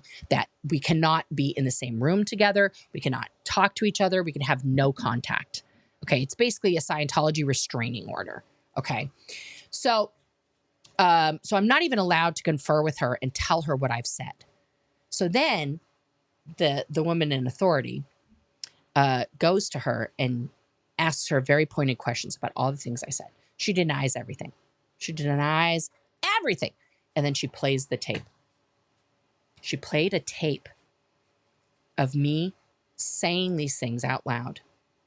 I didn't get to say them to her. I didn't get to say, I fucked up. I'm sorry. I love you. Let's run away together. None of that. She plays the tape of me crying and confessing what we had been doing. Okay. This, even if I had stolen an opportunity to talk to her, put us in a situation where she hated me. And rightfully so. I should have talked to her. That's, that's a moment in time that if I could have it back, I would definitely have done things differently at that time because of the love and affection I felt for that person. But I thought I was doing the right thing by confessing all these things because I was programmed to do that. So now I've confessed all these things. They're just making us fucking clean shit, strip paint, weird shit. The first thing they do is they put together a file and send it to the International Justice Chief over there at the Hollywood Guarantee Building, where the Life Exhibition is, and try to declare me immediately a suppressive person and have me expelled from Scientology and the Sea Organization. That was their first reaction to finding out that I was gay. At the time, I had been living in a dorm with senior executives in the organization. They were disgusted. They wanted me out. I had to move into this other weird dorm. Yeah. Nobody liked me. I was the most hated person on the planet at Celebrity Center at that time. I had a friend in the International Justice Chief's office. He had a crush on me. Thank God for that. He sent it back saying, fuck you, Nora's not an SP, handle her. Literally what it said on the Post-it note when he sent that back. So now it's a quandary. What are they going to do? What are they going to do? Okay. So now months go by. I am now 3 months into being in no man's land. I have no rights. I have no privileges. I can't talk to anybody. I have to eat at all these off times. All my food is cold. I'm just like walking around like a zombie. So it is now the March 13th event for March of 2000. And I wrote to the, basically in the Commodore's Messenger org, there's somebody who's assigned to Celebrity Center. So I wrote to them and I said, listen, I will not keep doing this forever. So either you're putting me on the RPF or I'm leaving like in a week. I'm going to give you a week to sort this out, but like I'm gone. I've done 5 bajillion hours of confessionals. I'm over it. I'm done. So then I'm sitting in security in what's called Castle in the basement in the actual security office with the security officers. I've bought them all pizza because I had a little money in a bank account and I thought I was leaving, you know, so I didn't give a fuck. I'm buying these guys pizza. They were my homies now. We're just hanging out. They gave me free reign of the building. They didn't even fucking care anymore, right? Security didn't give a shit because they could see I was doing stuff. They were like, Nora's cool bean. She's not causing a problem. So I had bought them pizza. We're eating the pizza, just chilling, you know, because I couldn't go to the event. Obviously, that's out PR. And all of a sudden, like 5 staff members come back and they are running. I mean, like they are just sprinting through the org. And I was like, okay, decision time has come. They run into HCO and they're conferring. So I sit down and I realize this is the night that it's going to happen. Something's happening. And so I wrote letters to all the people I cared about the most in the Sea Org to apologize, to thank them for all the love they had ever given me. You know, because I didn't know what was happening. I said, if I end up on the RPF, you know, hopefully you'll write to me and, you know, we can remain friends. And if I'm getting kicked out today, I just wanted you to know that, you know, I thank you for the time that we had together. Right. And so, I called my mom. I went into the, this little office where you would call people to like, come back to Scientology. You did something in 1982. Don't you want to come back? Like trying to get these people on this massive list of people who ever walked into an org back in, right? It was a whole recovery program. Totally ridiculous. We'll talk about that one day. So I call my mom and she's shocked to hear from me because she hasn't heard from me in 3 months. And I said, hey mom, here's a sitch. I've been doing these decks, you know, blah, blah, blah. And I believe they've come to a conclusion tonight. I don't know what's going to happen, but I'm pretty sure that either you're going to get a phone call from me later tonight asking to be picked up, you know, or if you don't hear from me, I'm going to the RPF and you're going to have to write to me at this specific address. I give her the address for the RPF. And that will be the only way to communicate with me from now on, is calling that number or writing to this specific place. Because even my own mother wouldn't have access to me. And she said, okay, well, if I don't hear from you, you know, and she goes, you could just leave. And I'm like, I don't know. We'll see what happens. So I get, you know, hauled into the ethics office by Jamie and Clémence. Clémence Lorival, the Frenchest, the most American French girl I've ever met in my life, but very French. And they tell me, you know, okay, here's your RPF assignment. Now, normally an RPF assignment, like I explained earlier, comes after a committee of evidence, which I didn't have. Okay. I didn't have a chance to, you know, go before my peers to plead my case, to talk about various things, how I felt, or even just say, you know what, it's been good. Let's just call it a day, right? Nothing. I get handed this goldenrod piece of paper and it simply says one sentence. Nora Sova has gone out to D with another Sea Org member. That's it. It said RPF assignment at the top, that one sentence. They would not say the other person's name in the RPF assignment. Now, normally, if it had been like a heterosexual thing and I had been married and I cheated on my husband, they would name all the names, all the receipts, okay? All the receipts, no receipts. Opposite. I say, okay, what's next? They're like, you're coming with us. Go get your thing. First we went to my dorm. I packed up all my shit. the shit that I had access to. The rest of it, they're like, we'll leave that in storage. Don't worry about it. Like my bike, my tennis racket, that was like, you know, I mean, it was a $125 tennis racket, guys, that my grandfather had bought me when I was 13, that somebody just decided to borrow one day and never give back while it was in storage, including my, you know, mountain bike. You know, just things that you just, you know, oh no, someone borrowed it. Yeah. So I pack up as much clothes as I can, and we go to that second floor that I showed you guys, right? This one right here. Where are we at? We're going to go down the street right here. So I end up here on this second floor of the Lebanon Hall building, or Leb Hall, as everybody calls it. So, and there I met with a guy, Alex Meyer, who I've known since we were both young preteens and teens. I was actually his first kiss on the roof of Celebrity Center. Okay. And he's like, oh, I see you decided to come on down and join me here at the RPF. I'm like, this is not, and the two people with me, the two women with me, are ethics officers. They are not amused, okay, with the jovialness with which Alex and I are having a rapport, okay? They are just pissed. Like, what the fuck is this shit? So I said, you know, he wants to dive into why I'm there. I said, Alex, I don't want to talk in front of them. They're both like, what the fuck? I said, they need to leave the room if you and I are going to have a conversation. He says, okay, you guys have to leave. Let me tell you, that just set them on fire. Because at that point, I didn't really care, right? I've been doing this shit for 3 months. Whatever. I'm going to call a shot. Now, prior to going upstairs, no. I did everything backwards here, okay? So the normal thing is to go to security and sign the thing, but I didn't. So I talked to Alex. And he says, what's your deal? What's your hold off on doing the RPF? Because he's like, are you going to do this or what? And I was like, I don't know.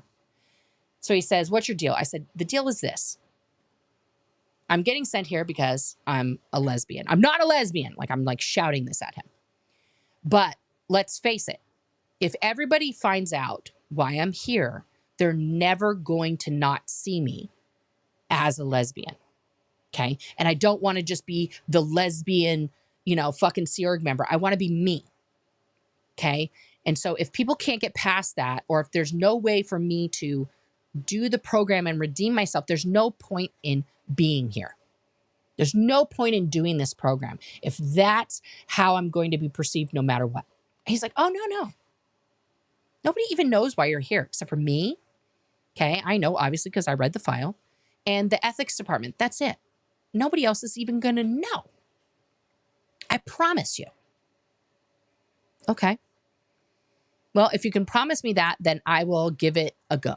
I'll give it a go. So then, because I said I was going to do it, then they take me down to security to the other Alex, Duval. There's Alex Meyer and there's Alex Duval. Important to the story here. So I see Alex Duval, another friend of mine from a long time ago, making jokes, hands me. Now, he's also a notary. Okay. All of the security guards, and high-ranking security guards, I should say, are also notaries. What other religious order carries its own notaries, guys? Any? I don't know. So he hands me the legal schmiegel document. I start like poring over it because I'm a word clearer. He's like, no. Come on. We don't have all night. This is a long one.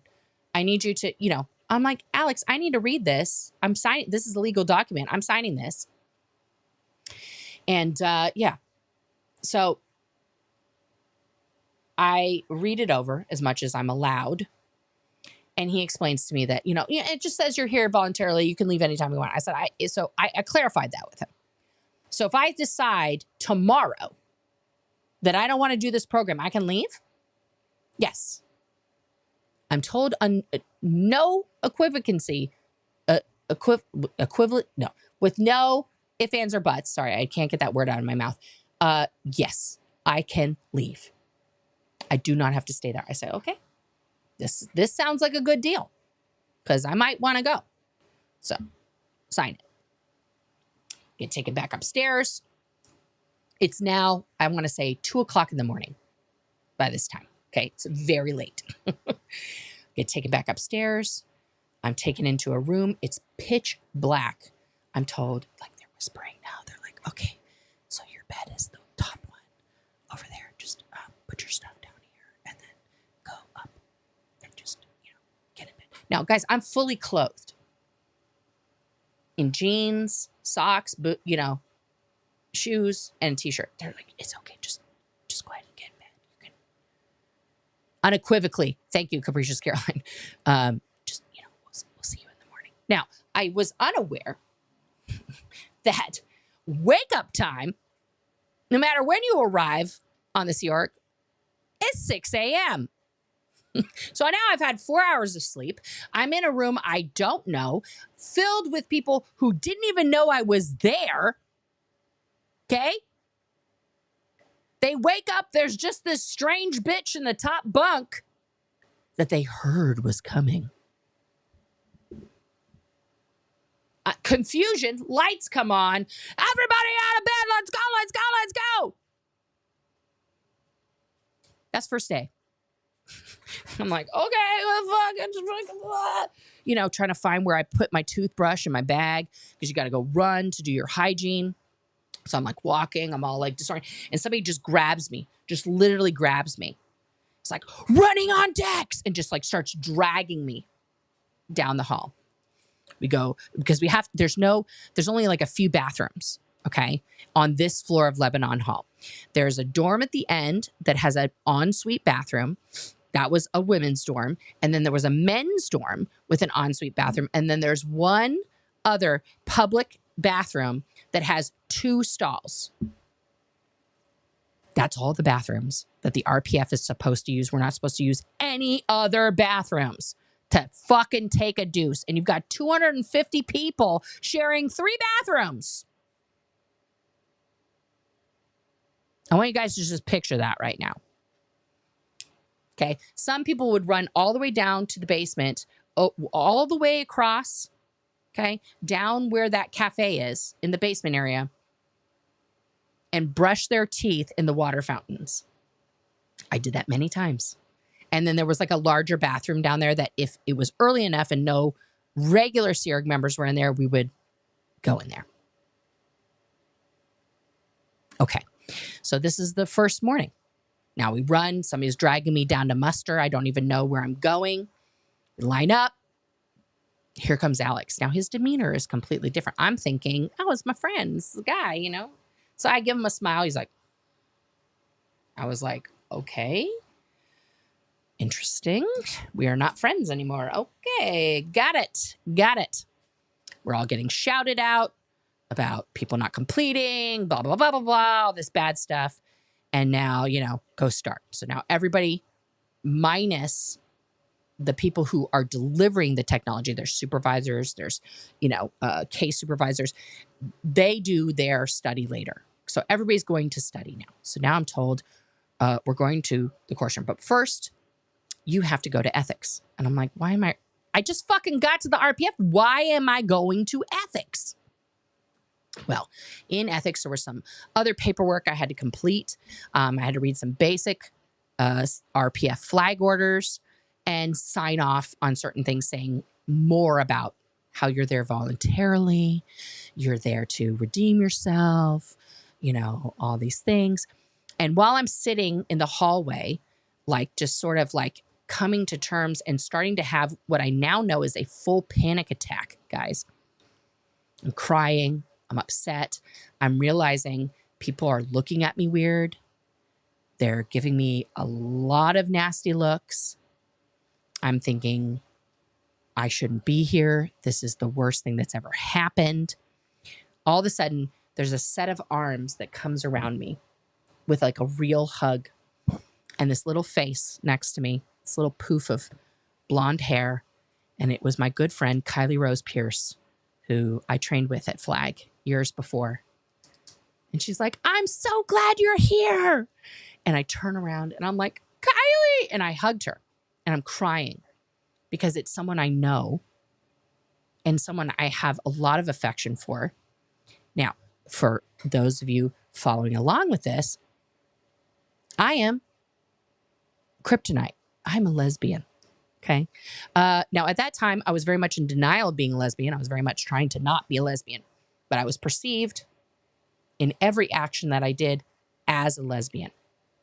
So that embrace of actual friendship turned into about 50 different knowledge reports from random people that I did not know, that did not know that Kylie and I knew each other as teens. And that was the start of my RPF journey because, of course, everybody knew why I was there. Okay.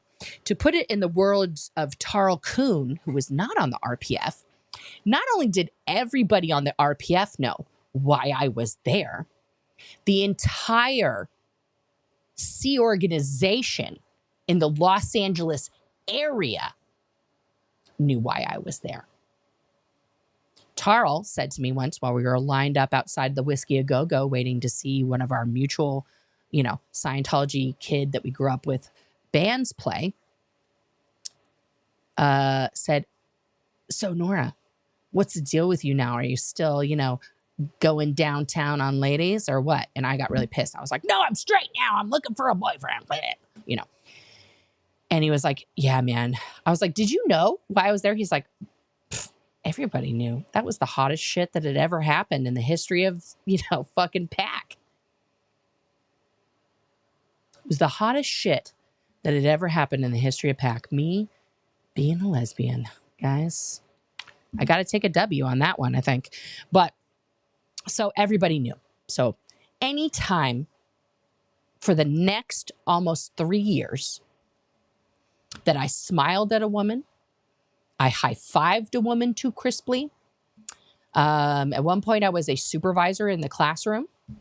So I would often stand behind a student, and look over at their stuff as you do. KR. Knowledge report. I mean, I think my ethics file in the RPF is probably thicker than the auditing files that I had because people loved to write reports about me flirting, 2D flowing, all of the ladies. Okay. Now, let me just, guys, for the non-gays out there, okay, just because you are homosexual does not mean that every person of the same sex makes your panties quiver. Okay? Trust me when I say that. That is not the case. Okay? That is just, cis straight male fantasies that are not true. Sorry to all the cis straight guys out there. But that's not facts. Just because there's a lesbian present doesn't mean she wants to have a threesome with the two of you, okay? So please stop asking lesbians that. Because the only thing that's going to happen there in that threesome, honey, is that your wife is going to figure out that you've never given her a proper orgasm. And that is sad panda for you, sir. So I wouldn't advise.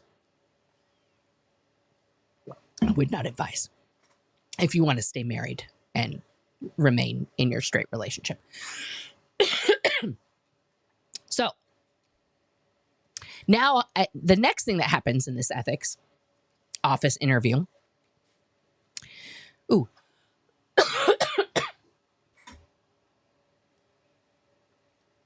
is that I am now assigned a buddy. Ooh, a buddy. Doesn't that sound fun? Get a buddy. Okay, so your buddy is your tether. Your buddy is the person who watches you 24/7 because you're under 24-hour watch when you first arrive. Especially I was, because I had a history of, absconding. But remember, guys, you can leave anytime you want. Then why then is the first thing that happens that you are assigned a buddy to ensure that you don't leave? And this buddy is with you for an undetermined amount of time.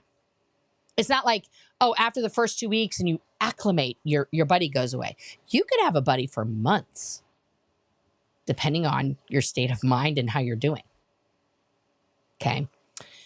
My buddy was this Australian lady with no sense of humor, y'all. None. Can you imagine me being just me and this lady just fucking crickets all the time? Okay, so I'm signing my buddy and we do our study time, which was a disaster. I took a break from the study to... Oh, also part of my conversation with the RPFIC was under no certain terms. Do not beg me.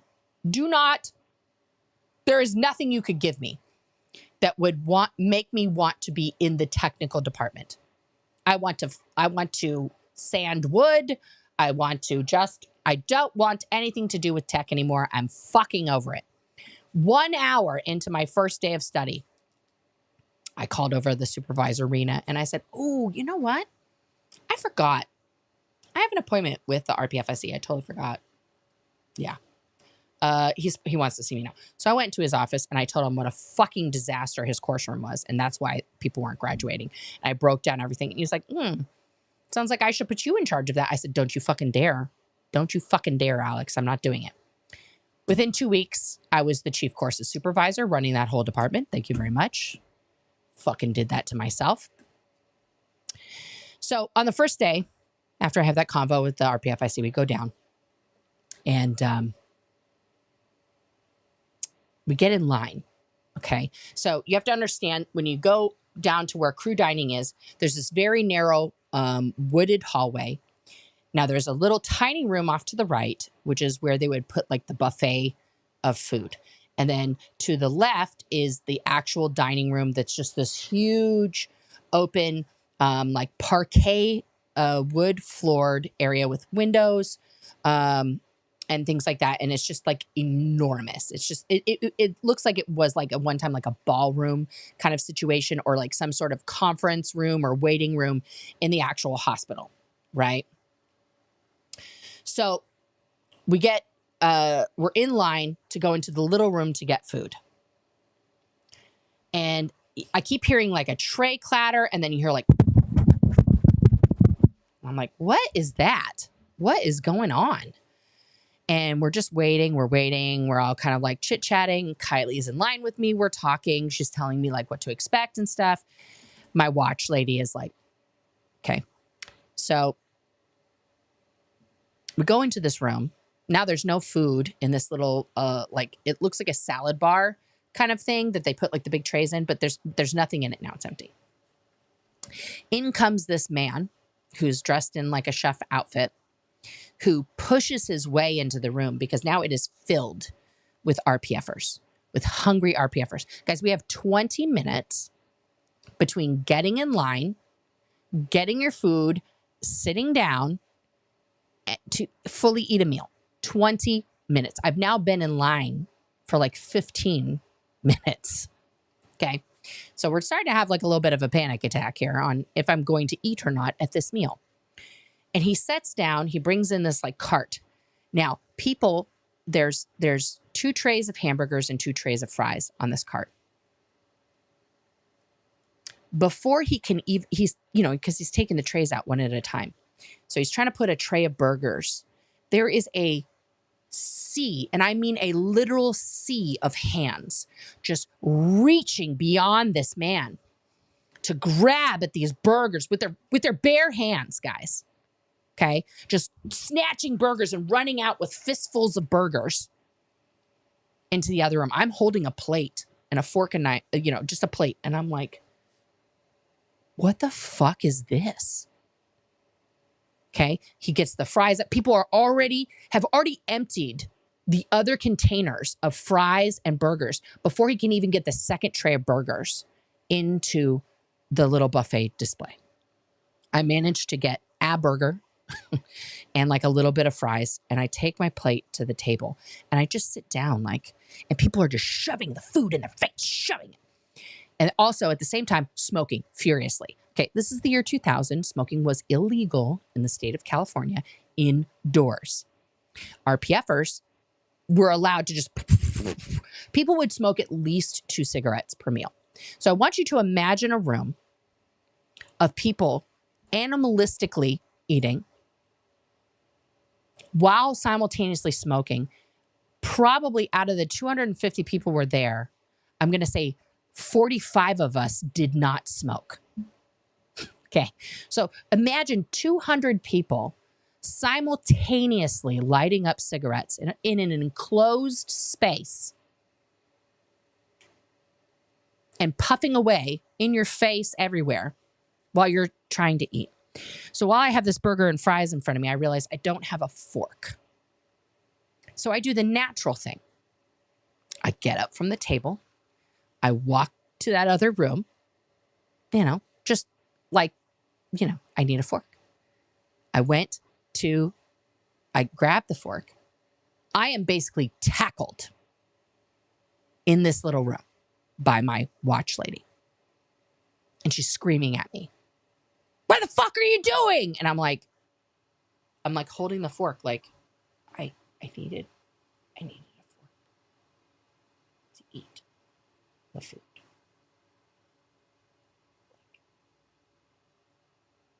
It's a fork.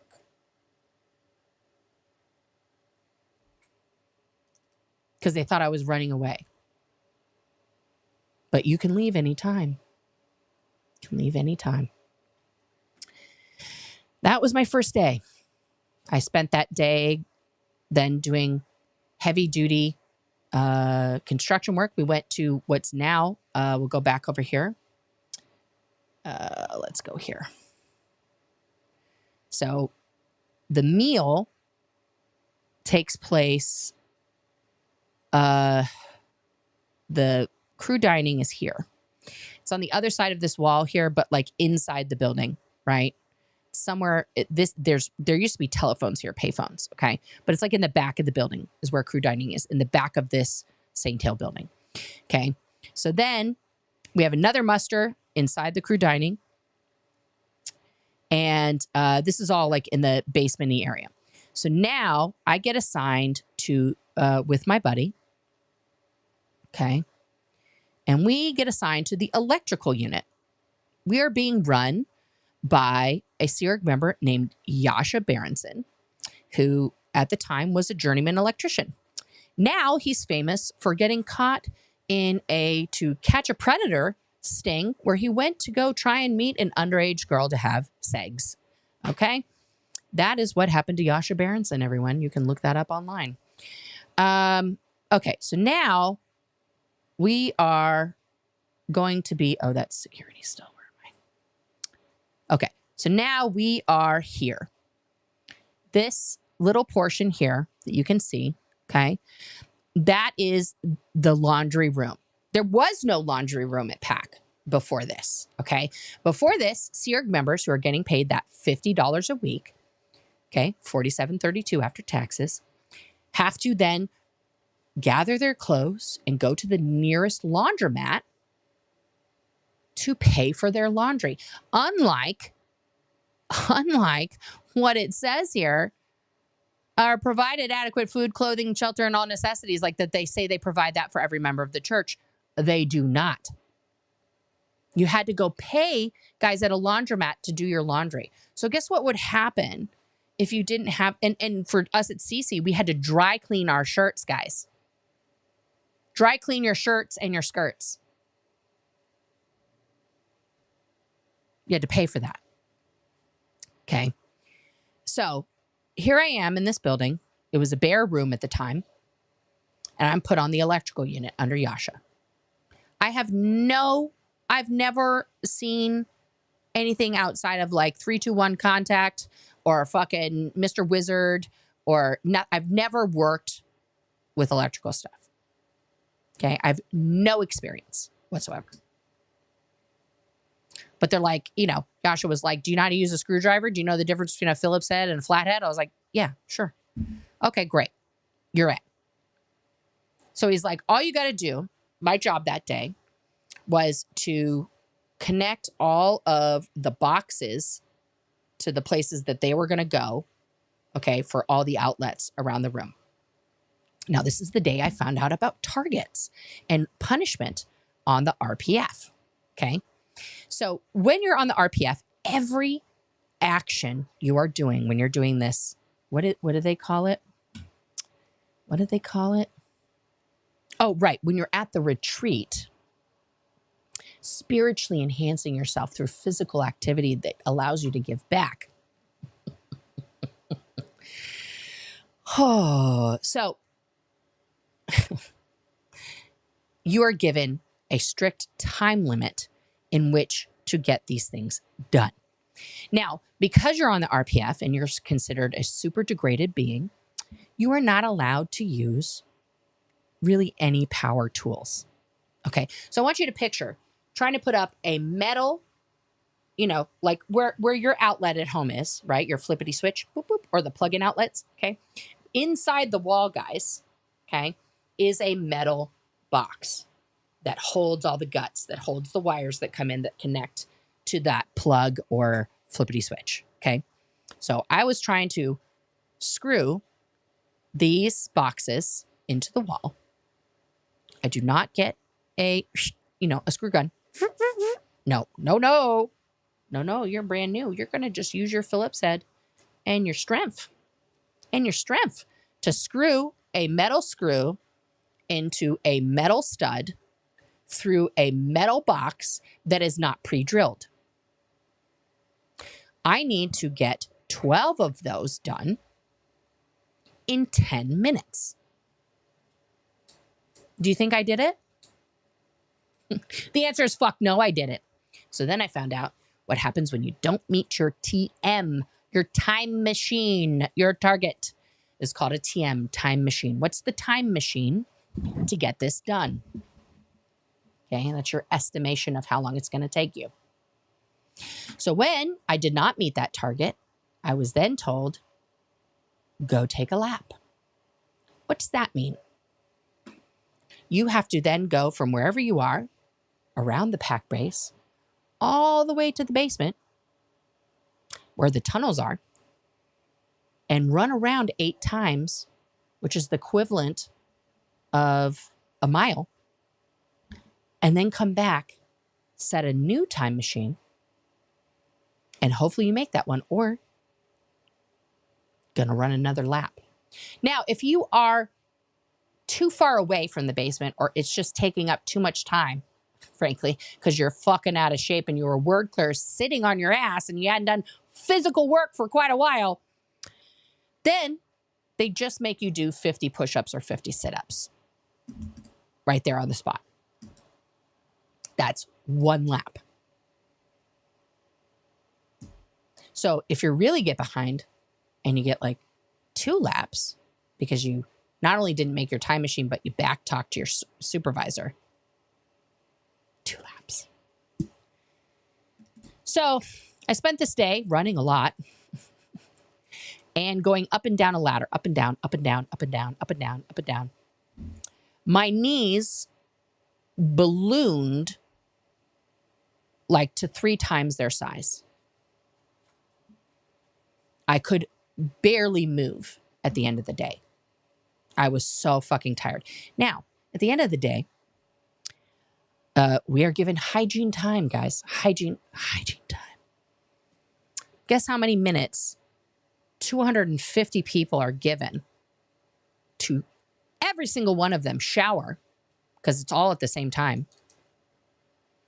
Because then you have a final muster before bed. Got to have one last check. Anyone? Would you say like an hour that would take for 250 people to shower? 2 hours? You know, it's a lot of people. 20 minutes. 20 minutes to finish your last task. Go to run from wherever you are, okay? Because you could be anywhere on this base, guys. You could be anywhere on this base doing things, okay? So let's just, this place is big. It is not a small place, okay? You could be anywhere here on this street in any one of these buildings, okay? And let's just say you're all the way out here over at the parking structure doing a project. You have to run from that parking structure down this street, in through this way, go into this building up to the second floor, get your, fresh clothes for the next day, okay? And get your hygiene stuff, your shampoo, your conditioner, run back down, run through the lower level, and then go up to the 7th floor of this building, the top floor. No elevators. You must run up those stairs, okay? And while you are up in this shower area, which is like, I believe around here, around these bigger windows and stuff, over here towards the end, it might be actually in the middle of that back area, if I'm not mistaken. Okay, because this is 1, 2, 3, 4, 5, 6, 7. So you're actually on this floor. There was a floor above, right, that was under construction for a long, long time because it had never been renovated. That comes to my story later. So you're up here in these showers. This is the 7th floor, okay? Now, at Celebrity Center, in the dorms that we had, guys, we usually had in the place that I lived when I was there is now a hotel, which I've told you guys many times.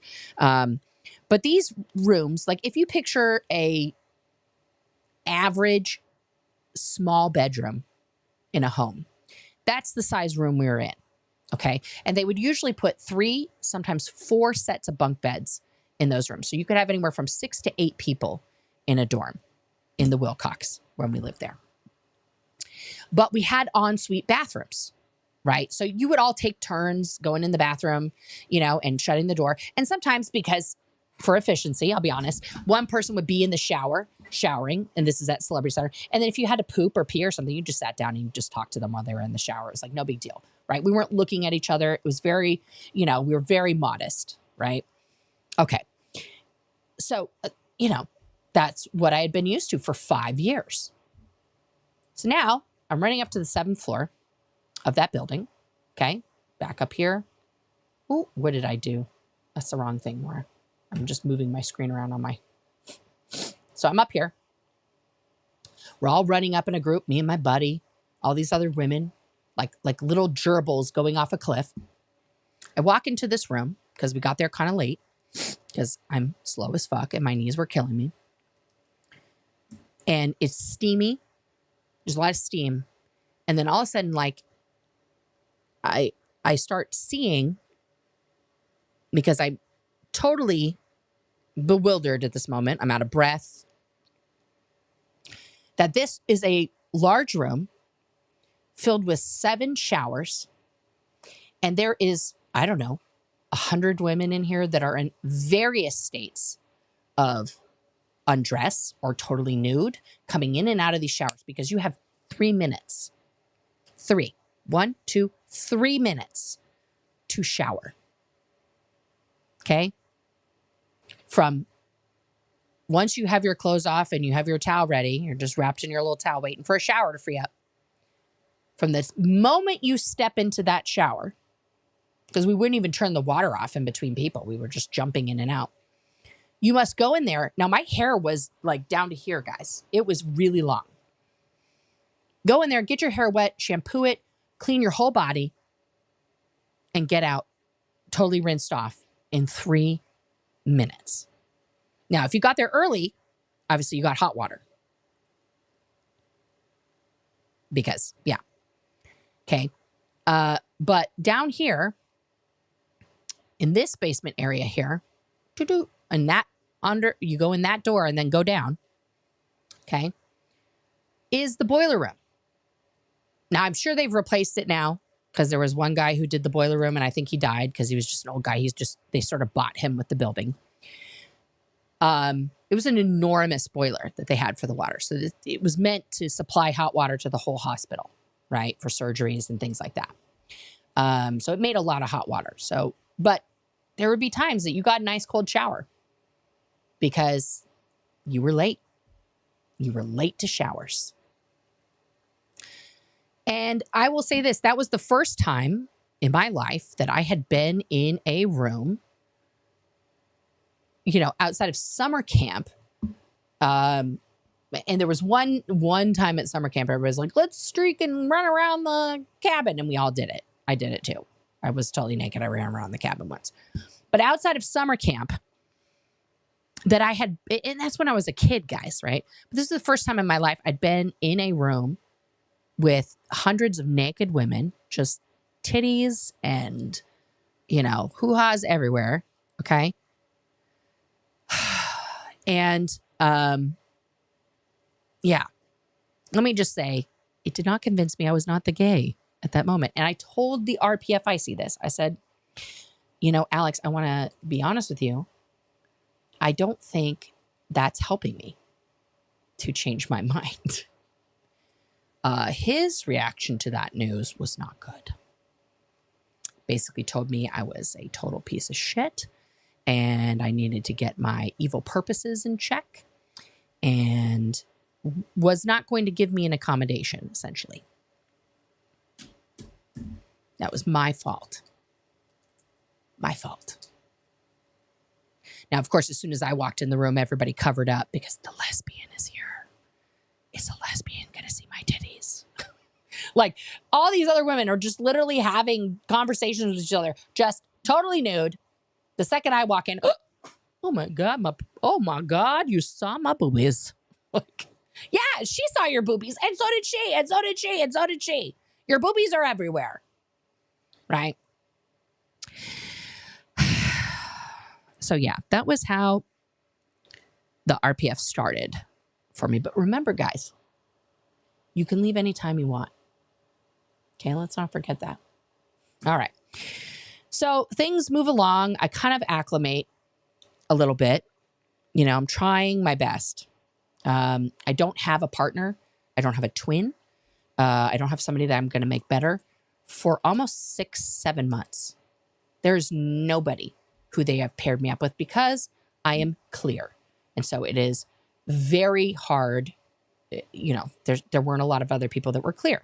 Now that was being called into question whether or not I was actually clear because I was the gay. So even my Scientological life was called into question. I couldn't even retain that. Now, meanwhile, I am getting this course room turned around, guys. I am like fucking popping people out of there. People are auditing better than they've ever audited. It was some good shit. I was getting accolades from RTC, from people in high places. They were impressed with what I had done to turn around this course room. I was like, I'm fucking doing this shit, man. I'm the fucking bomb. Okay. I got a little sassy. And then I did get a twin. She came from INT. We were allowed by RTC, by Claire, allowed us to twin together because at Celebrity Center, I had certain clearances and they felt that I would be able to handle this person, right? Now, this person arrived. They were a teenager still. Their dad knows a lot of secrets, like where the secret IAS money is and shit. Because when she was a child, she grew up not at the gold base like Jenna and Laura and Mike Brown. She grew up not on the ship, but in Curacao and Cyprus, just to reveal where all the money is. And the things I learned from her about her infancy and childhood alone, if she were to come forward and speak out, which she will not, that's why I'm not saying her name, because her parents are still in the Sea Org, and I believe she does everything in her power to maintain a relationship with them so that they can see their grandkids, and I respect that, okay? But if she were to write a book about her childhood, y'all, yeah, it would fuck your shit up. So I learned a lot about INT, about all of the INT executives that this person had worked with and been around, and all kinds of stories. And then, of course, we had all the INT people arrive, and they were very upset because now I knew where INT was. Uh-oh, hot dog. You can't know where INT is if you've never been there, but I did. They made a big stink. I had to sign an extra piece of bonding saying I would never reveal where INT was. All the people who came down were there for some pretty fucked up reasons. One of whom was blamed for Stacey Moxon's death because he was her senior. Now, for those of you guys who don't know, Stacey Moxon was a young woman who was at INT. Her husband was stationed in PAC. He was not qualified to come to INT. But they kept giving both of these people the runaround. Like, oh, one day he has to find a replacement. He has to do this, has to do that. And she wanted to just be with her husband. And she kept asking and begging to be demoted so that she could be with her husband. And then she took her own life in a very public way so that a lot of people would see that she was dead.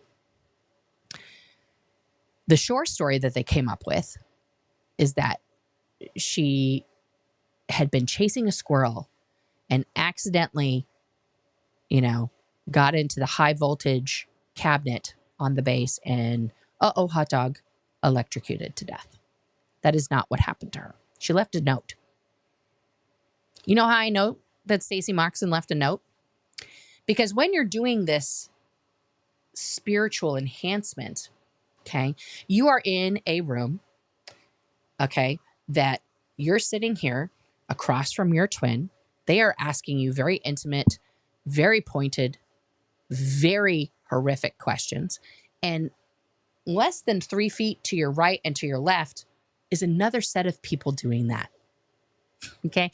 At one point, there was probably, I want to say, 60, 70 twins in this room co-auditing all at the same time. We had to get another room because I did such a good job getting people ready to audit.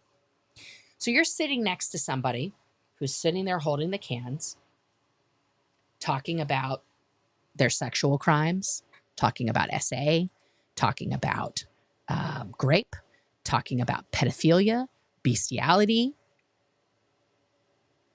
and then talking about how they feel better after saying all that.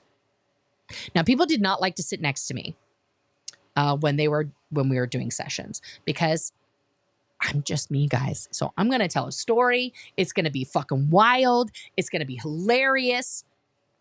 And people, including the people doing confessionals, would get interested in my stories, and then people would just be laughing, and then they weren't really in session. So I got in trouble all the time for that. Too entertaining. Okay. So the reason why I know about Stacey Moxon's suicide note is because the person who read it and reported it to security had to recall that note word for word over and over and over again because it kept coming up for them as an overt, as a crime they committed because they didn't do their job properly and they didn't prevent this young lady from taking her own life. This person was told it was their fault that this woman who was held prisoner at the international base, away from her husband, who she was requesting to see, and it was his fault that she's dead. And that's why he's on the RPF. He went to the RPF for that. I thought my crime was bad, but he killed someone, essentially. That's what they told him. He's a murderer, which was not true.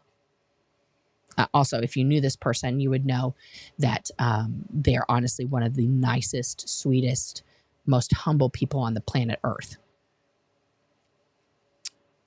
So when Kendrick Moxon, who this was his daughter, he works at the Hollywood Guarantee building in the floors above, working away, doing the legal cases for Scientology and David fucking Miscavige. He was told that short story about the little squirrel thing and that it was an accident. In the same way that Maria Bilheimer's husband had hung himself right there in the test center, what's now the test center, when it was under construction, OSA and all those operators ordered her to forward the short story, the lie, the PR story, that he had left the Sea Org without permission, that he had blown. People thought for years that he was just out in the ether, that they would see him again one day because he was alive, because he had left. He certainly left. He certainly left. Forever. He left forever. Okay, if you watch that episode, which is season 2, episode 1, it's in the same episode with Miriam. Okay, that episode will fucking break your brain. Those things alone, okay, should shut the whole fucking thing down. Okay, so here I am on the RPF. Let's get back to me for a moment. It's about me. Just kidding. Okay, so here I am on the RPF going through this daily cycle of getting harassed for being the gay. Now, in truth, guys, and I'm going to tell you guys a secret. As I have told it before, I was a virgin at this time. I was now in my 20s, well into my 20s. I was 23 when I got RPF'd, just before my 24th birthday in May. Yes, me as well, guys. If you guys have seen the news, there was a school shooting in Georgia at a high school. It's very tragic. It's just, unfortunately, a Tuesday in America.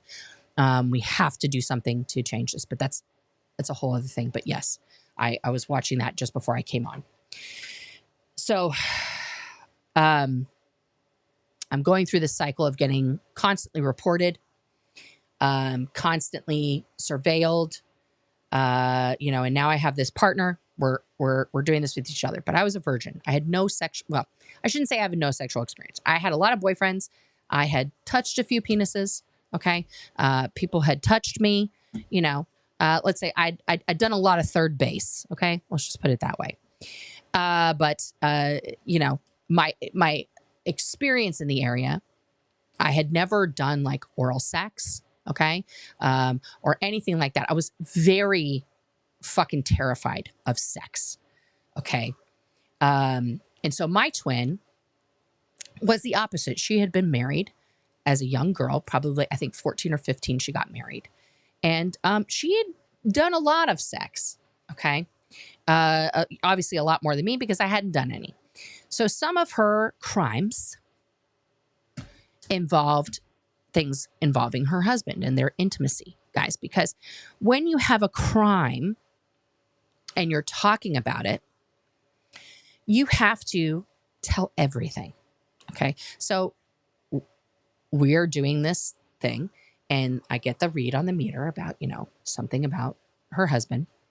And so she tells me, she goes into great detail about how while performing fellatio, she used too much teeth and hurt her husband's winky dinky. Okay. I have to then dig into this crime, which I know nothing about. I'm a visual person. Okay. So when people tell me a story, I immediately start like seeing a movie in my head. Okay. And so now I'm seeing this movie in my head of my twin and her husband doing this thing. And I'm like, it's a lot. And unbeknownst to me, I had turned basically as red as my Coca-Cola can here, guys. Okay. My whole body was filled with heat. I was just bright red. So she's like looking like this and telling me this thing over and over and over because we have to keep getting more details about it. And she looks up at one point and she just starts hysterically laughing. And I'm like, oh, well, this is an interesting turn of events. Like, what has happened? What's so funny? And she's like, you're bright red. And I'm like, what? Now, when a person you're interrogating starts trying to say things about you or be like, your eyebrows are disgusting, then they have more crimes. They're just being like rude. So I'm like, hey, let's dig it. And then no. And so then the supervisor who's supervising everybody doing these sessions comes over and is like, Nora, you're bright red. And I reach up and I touch my ear and it is like on fire. And I was like, oh, well, so I am. Okay, well, and we had to end the session because she's hysterically laughing. Her needle's floating. We go to the examiner, her needle's floating. Everyone's laughing at me. The result of that, the reason why I tell you this story is not to reveal some torrid detail. The result of that is I got what's called a cramming order. Cramming is when you get a correction on your auditing procedure. I got a cramming order to be bull baited about sex. Okay, because it was discovered in this chapter of Nora's life that every time the word sex or sexual acts were said, I would flush. I had a natural bodily reaction to the subject of sex being discussed.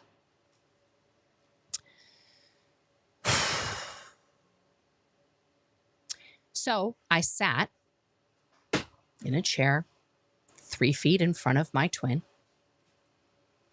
while she screamed at me, berated me, taunted me, tried to seduce me with sexual things I had never heard of or didn't know about.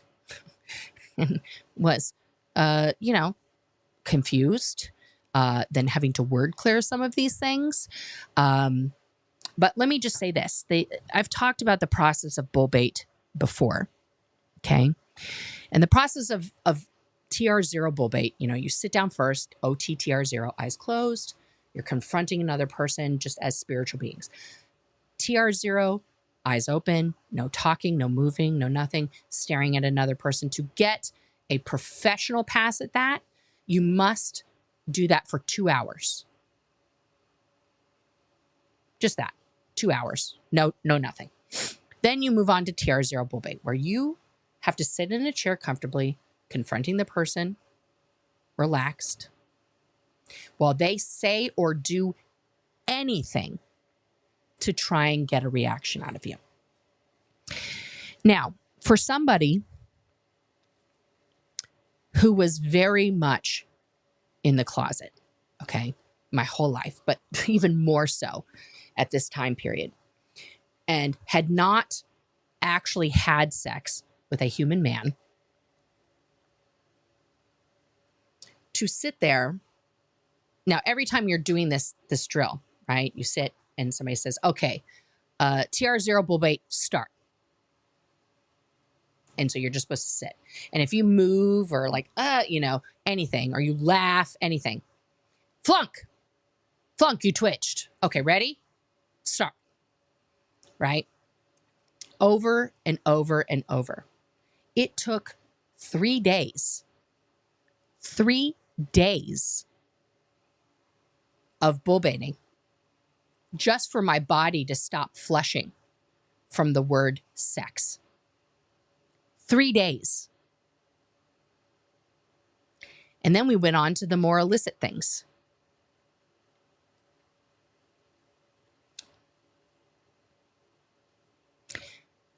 This happened for a week. Okay? A week straight of me being mentally, physically almost strapped to a chair, mentally tortured about sex. And that's in addition, guys, this was just a cherry moment, in addition to the thousands of hours of interrogations that I got about sex. Okay?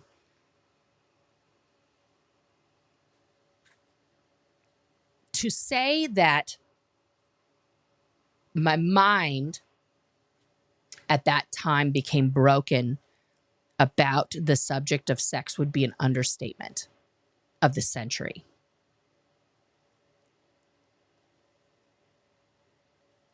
I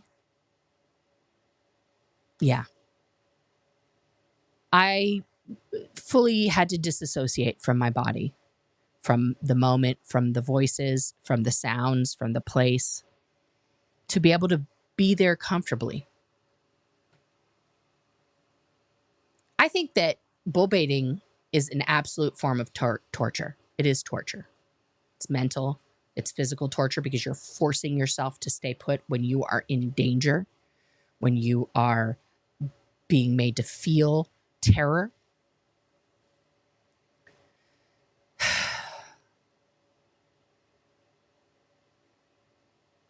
And then we went on. We kept auditing each other, right? Kept sec checking. And then one day, everything changed. Because for some reason, somebody decided that all of these people that I had gotten through that were now starting to graduate, all of a sudden I had done something wrong. Because the problem was I couldn't get any more stats because the course room was empty. I'd emptied my own course room, guys. I'd put everybody down there. And there was more people coming. But all these questions arose. Why did I take the cameras out? I was like, well, this isn't a professional environment. This is, you know, read it, drill it, do it. Oh, no, no, no. We're putting the cameras back. All these things. I had a guy who was faking reads on a drill. I had warned him once that if he did it again, I was going to fucking write him up. I got told if I leave the classroom for any reason, I'm going to be declared. My commitment to the technology of L. Ron Hubbard was higher than my desire to be safe. So I went outside to write a knowledge report about what was going on. I had multiple people come and scream at me just in my face. The deputy RPFIC for tech, my senior, my twin, who is now on the post of bosun of the RPF. That is the person who basically runs the RPF. Like you have the RPFIC, who's a regular SEERG member. Okay. And then you have the bosun. The bosun is actually running the show. Okay. So it's like the difference between a CEO and the president of an organization who's like doing all the stuff, right? The CEO just sits back and is collecting the profits. Okay. And the day-to-day operations are done by somebody else. So I'm being screamed at. My report is being torn up in front of my face. Like, fuck you, all this stuff. So I'm just sitting there and I'm becoming more and more furious. Like I just fucking over it. And then I stand up, and I'm being screamed at by like 4 people. And I just fucking let them have it. Like I'm done. I am done. And I throw my clipboard on the ground and I fucking run down those stairs. I literally jumped down every flight of stairs out of the building as fast as I could. I ran down. I'll show you guys the route I took, okay? I ran here. So I started here in that building. I ran out there. I ran down this street, running. I crossed the street over here, okay?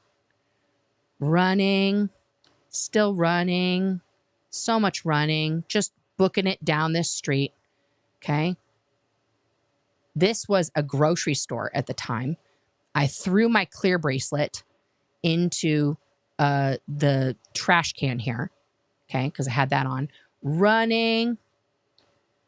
Where are we now? We're on, where did I go? I went somewhere else. Okay, I ran through this gas station. Now we're over here. I'm running still. Running. Now, meanwhile, while I'm running, okay, let me pull the map out here. Okay, this is Sunset. So we went backwards somehow. So I was down from this because when I ran down Fountain until I got to Vermont, okay? And then I ran up Vermont, crossed, got to Sunset, all the way down here, okay? So this is Sunset in Vermont. And then I went down Sunset, okay? Ran over this freeway overpass. This is the Vons. I'm sorry. So the Vons here is where I threw away my clear bracelet in that parking lot. And I ran through this parking lot. Okay. And I went up Virgil. Now, this whole time, I have Dan Woodruff running behind me. Not John Woodruff. Okay, this is Dan running behind me, begging me to stop. Don't stop. I'm just running. I'm running. I don't know where I'm going. I had a destination in mind, but I didn't really know how to get there. So I'm just going down Virgil. I'm going. Now I'm walking because I can't run that far, guys. I was out of shape. I was not. Okay. So I keep going. What street was that? No, not Lexington. So I'm trying to get to Eagle Rock. I do not know how to get there. Okay. Let me pull up. How do I get the map back? What did I do? Okay, I have to exit out here. All right. So where I'm trying to go. Okay, let's just get rid of this here. Okay. So I started out. Where are we? I'm lost, guys. Okay. So here's L. Ron Hubbard Way. Okay, because you can see the iconic buildings. I ran down this street. I ran all the way to here. Ran up to Sunset. Okay. Ran down here through the parking lot. Through the Vaughn's parking lot. Went. And I'm trying to figure out how I got over there. Because somehow in the walking, yeah, okay. So then somehow in the walking, guys, I walked from there all the way to here, to Silver Lake, guys, to the Silver Lake area. Okay, now I've walked all the way here because I am trying, where I'm trying to go, and I don't know how to get to there, okay, is I am trying to get to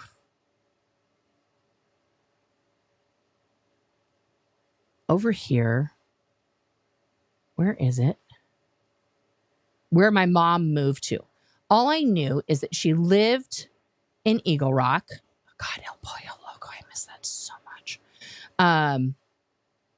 And let's look for the community college over here.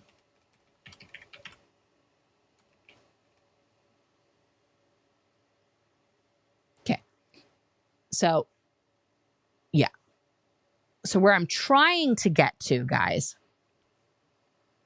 is that it? Is it the LA Community College? No, not that one.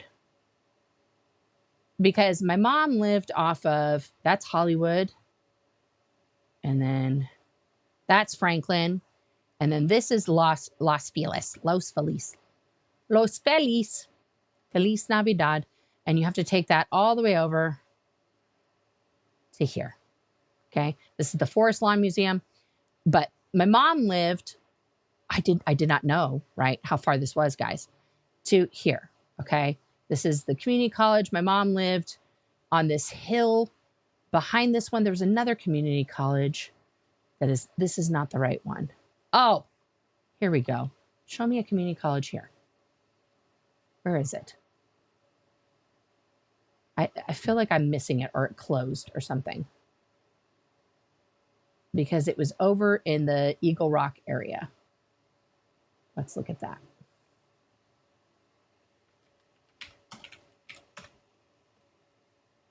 Okay, Eagle Rock is this little neighborhood here, right? And so my mom, at the time, okay, let's find it.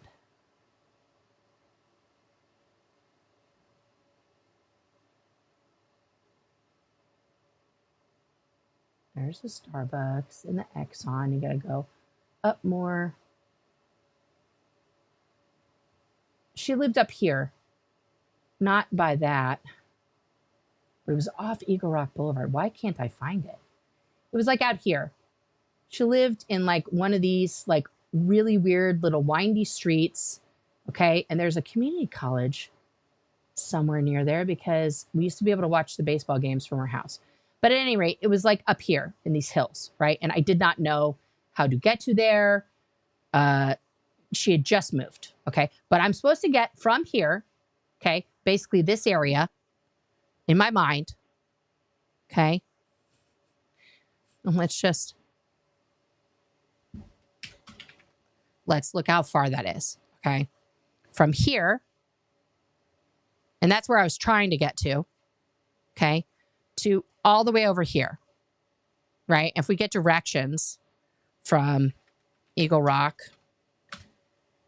to there, we're talking you know, it's over 8 miles that I was trying to just walk on my own.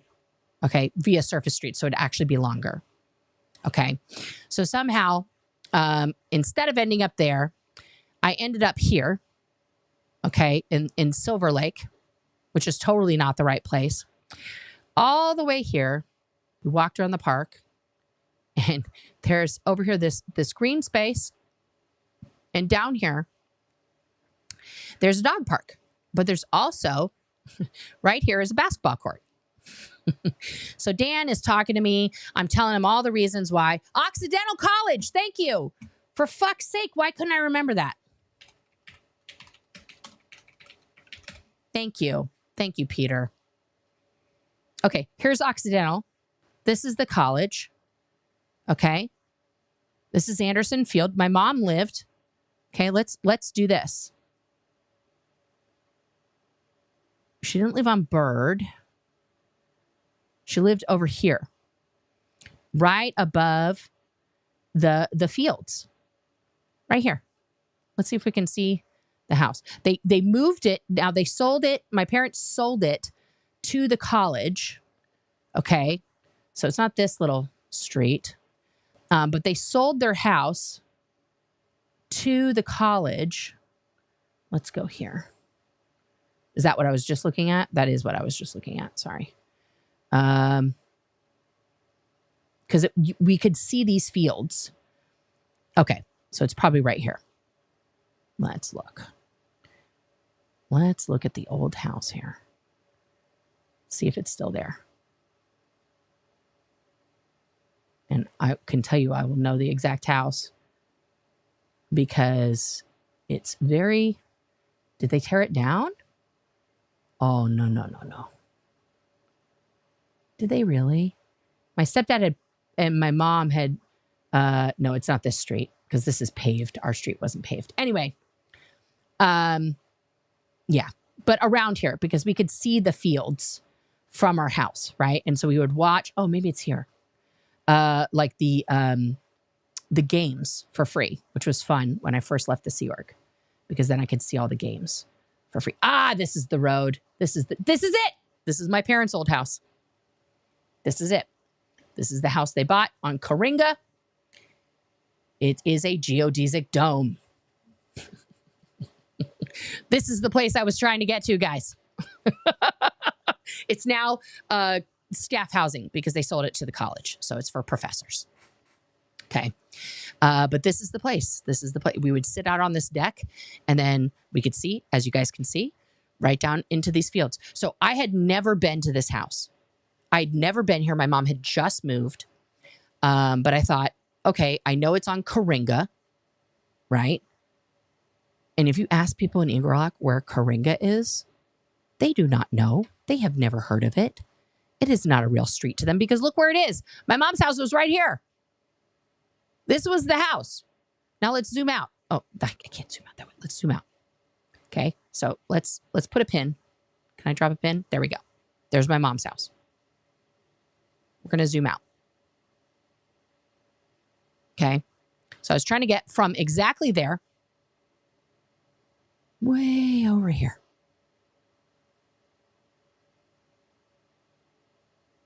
Right here, guys. Okay. Let's drop another pin. Bing. Okay. So now we have that pin there. The Occidental College pin. Thanks, Google. Okay. But you guys get it. From here to here. But I ended up here, which was a long-ass walk anyway. Come across this basketball park. I told Dan, fuck it. I'm going to play basketball. I don't care. Asked if I could join the pickup game. Played some basketball. Felt free for the first time in a year and a half. Was feeling good. Dan played basketball. He ended up fucking his back up, which I got blamed for because he decided to play basketball. Now, we did eventually, somehow meander from here through these hills, through these houses, through all this stuff. And let's find it.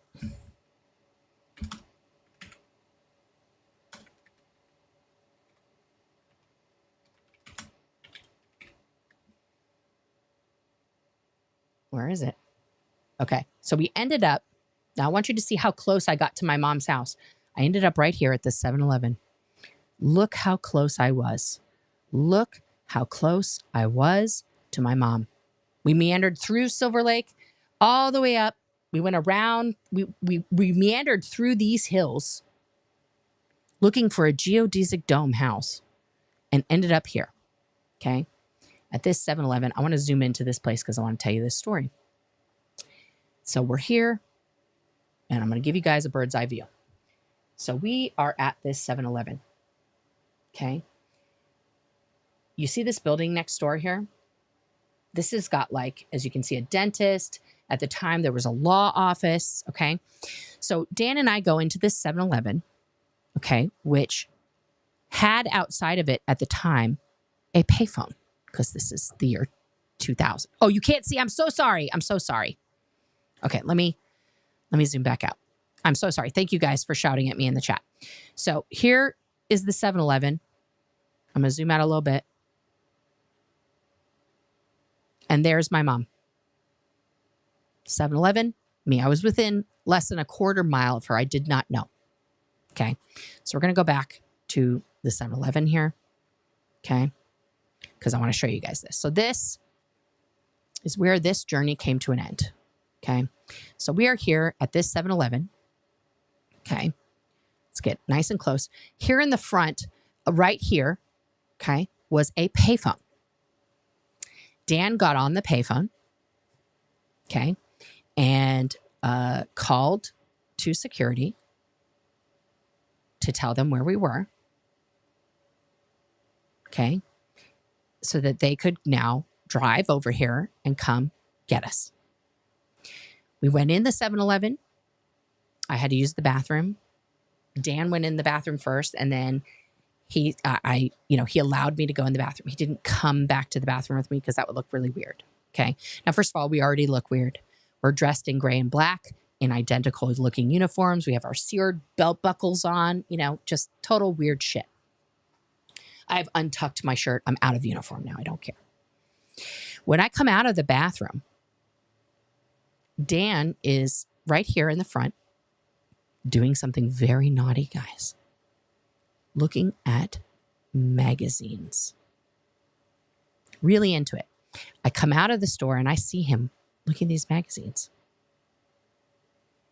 And he is looking at the magazine, and then he looks back to where the bathroom is, and I realize in that moment, he thinks I'm still in the bathroom.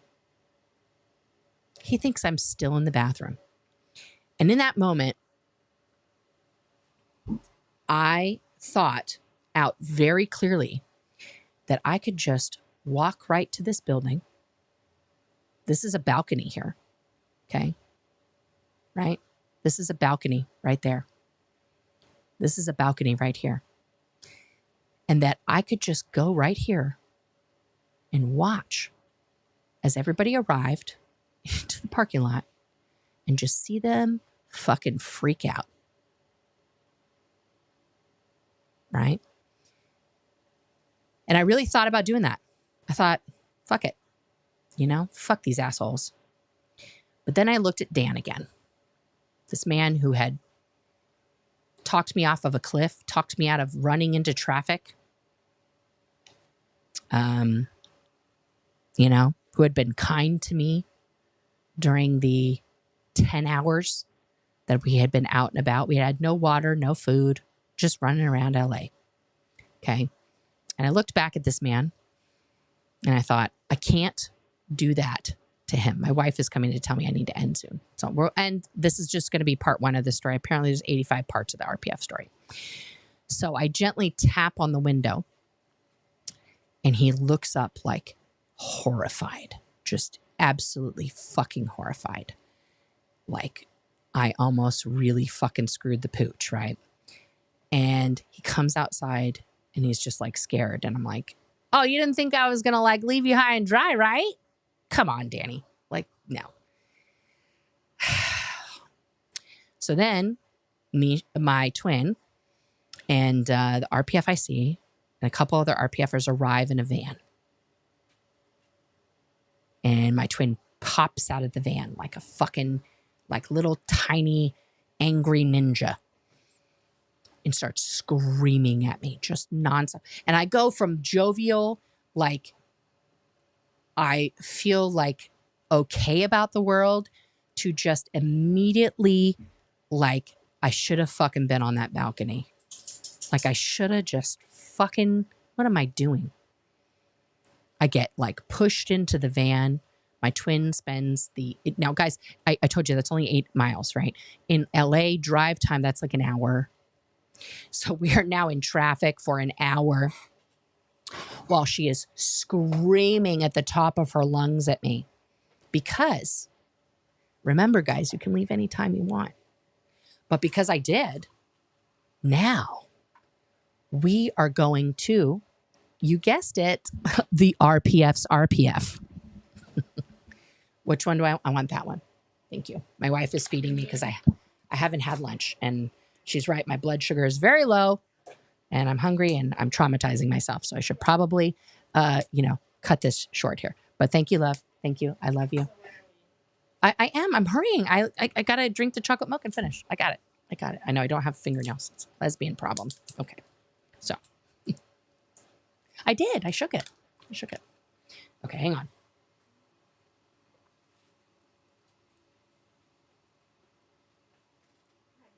Oh, that's good. Lactose free, guys. Okay, good. Thank you, love. I needed the quick protein boost. Okay. So the RPF's RPF. If you guys thought the RPF was a retreat, well, you're in for a treat. Okay. The RPF's RPF is where you go when you're the worst of the worst. You're under 24-hour surveillance. You may speak to no one except for other RPF's RPFers or the RPF's RPF MAA. Okay, there's a special person assigned just to monitor you. Okay, so I will have to go into great detail about the RPF's RPF tomorrow and everything else. I guess this is going to be like a 5-part series, guys, because it's a long story. And I really want you to understand the depths of the RPF, because it is not a retreat. It is not a vacation. It is not a spiritual enhancement center. Okay. Let me get to a couple things here. Danny, I feel attacked. Lesbians are talkers. Understatement of the century. This is very true. How much do staff members get paid weekly? Once a witness wants to know. That's $50 if you're a regular, fully hatted staff member. Okay. You have to be fully hatted for your job. So when you first start out, you only get $35 a week. And that can be for years until you get fully hatted. Okay. And then taxes are taken out of both those things. Yeah.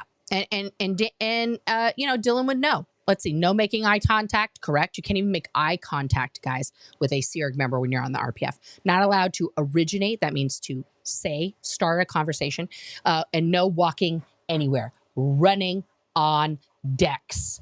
Running on decks. I say that to my kids sometimes when they are taking too long to do things, I'll be honest. And it makes me chuckle every time. Also, Dylan, correct. If you originate, again, start to say, leaving, you are put on the LSRF, leaving staff routing form. There's a form for everything in Scientology. The first step of which is writing up all of your overts and withholds against the group that you want to leave. Write up all your crimes. Yeah. Nobody's ever been put on the leaving staff routing form. That's a bunch of bullshit. Cricket Cinema, thank you for this super chat. You have plenty of support after all of this. Yes, my wife is here. She just handed me this chocolate. She just put that in my hand. I'm going to go have a good meal. I'm going to not think about Scientology for the rest of the day. I'm going to do some meditations. There's going to be a lot of self-care after this broadcast. Especially after talking about that bull bait stuff, guys. I'm going to be honest. I haven't really talked about that before. And it made me realize a lot of things about myself that aren't pertinent to this conversation about the RPF. But they're pertinent to me as a human. That I think that, and thank you for this super sticker, Marcy. I appreciate it. That are pertinent to my own healing, because I am still healing, guys. I am still a work in progress. And coming to terms with my sexual identity,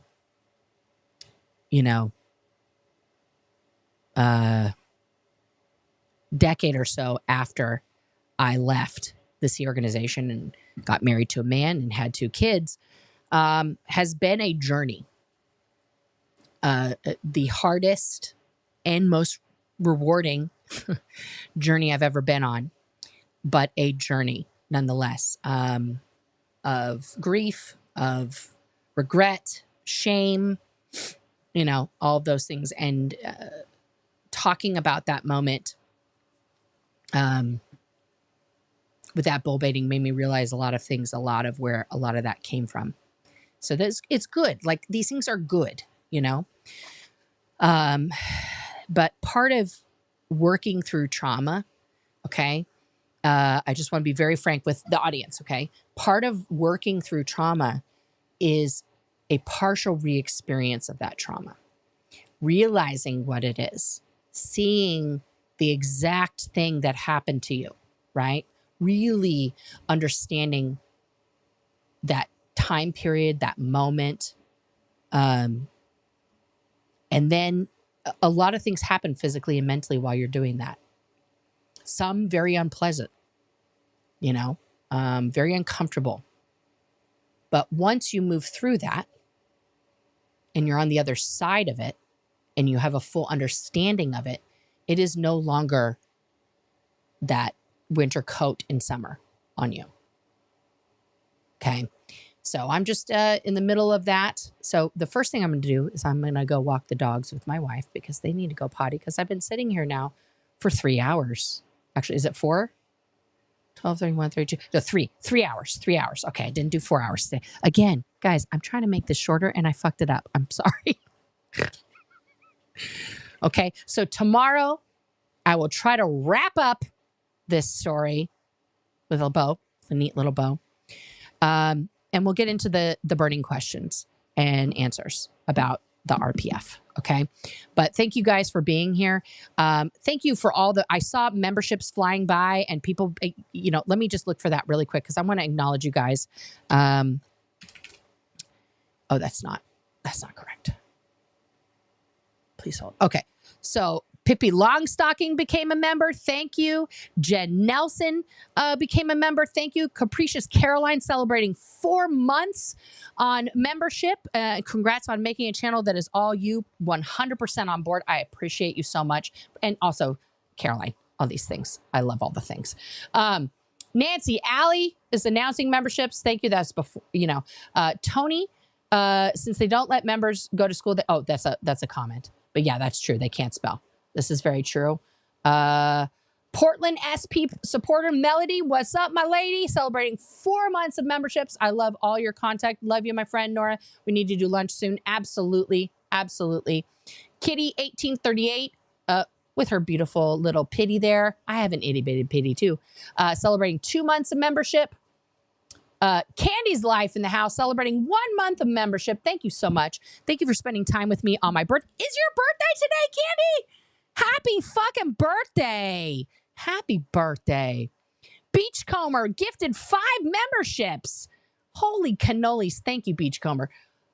Lauren Quigley. Are you a Quigley, Lauren?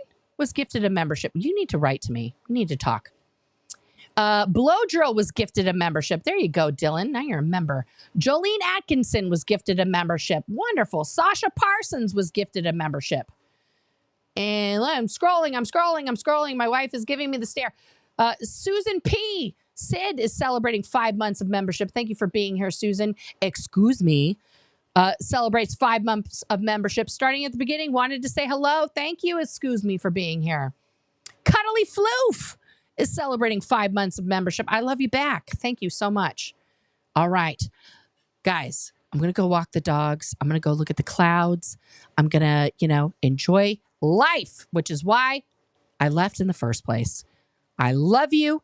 I will see you all on the flippity dippity.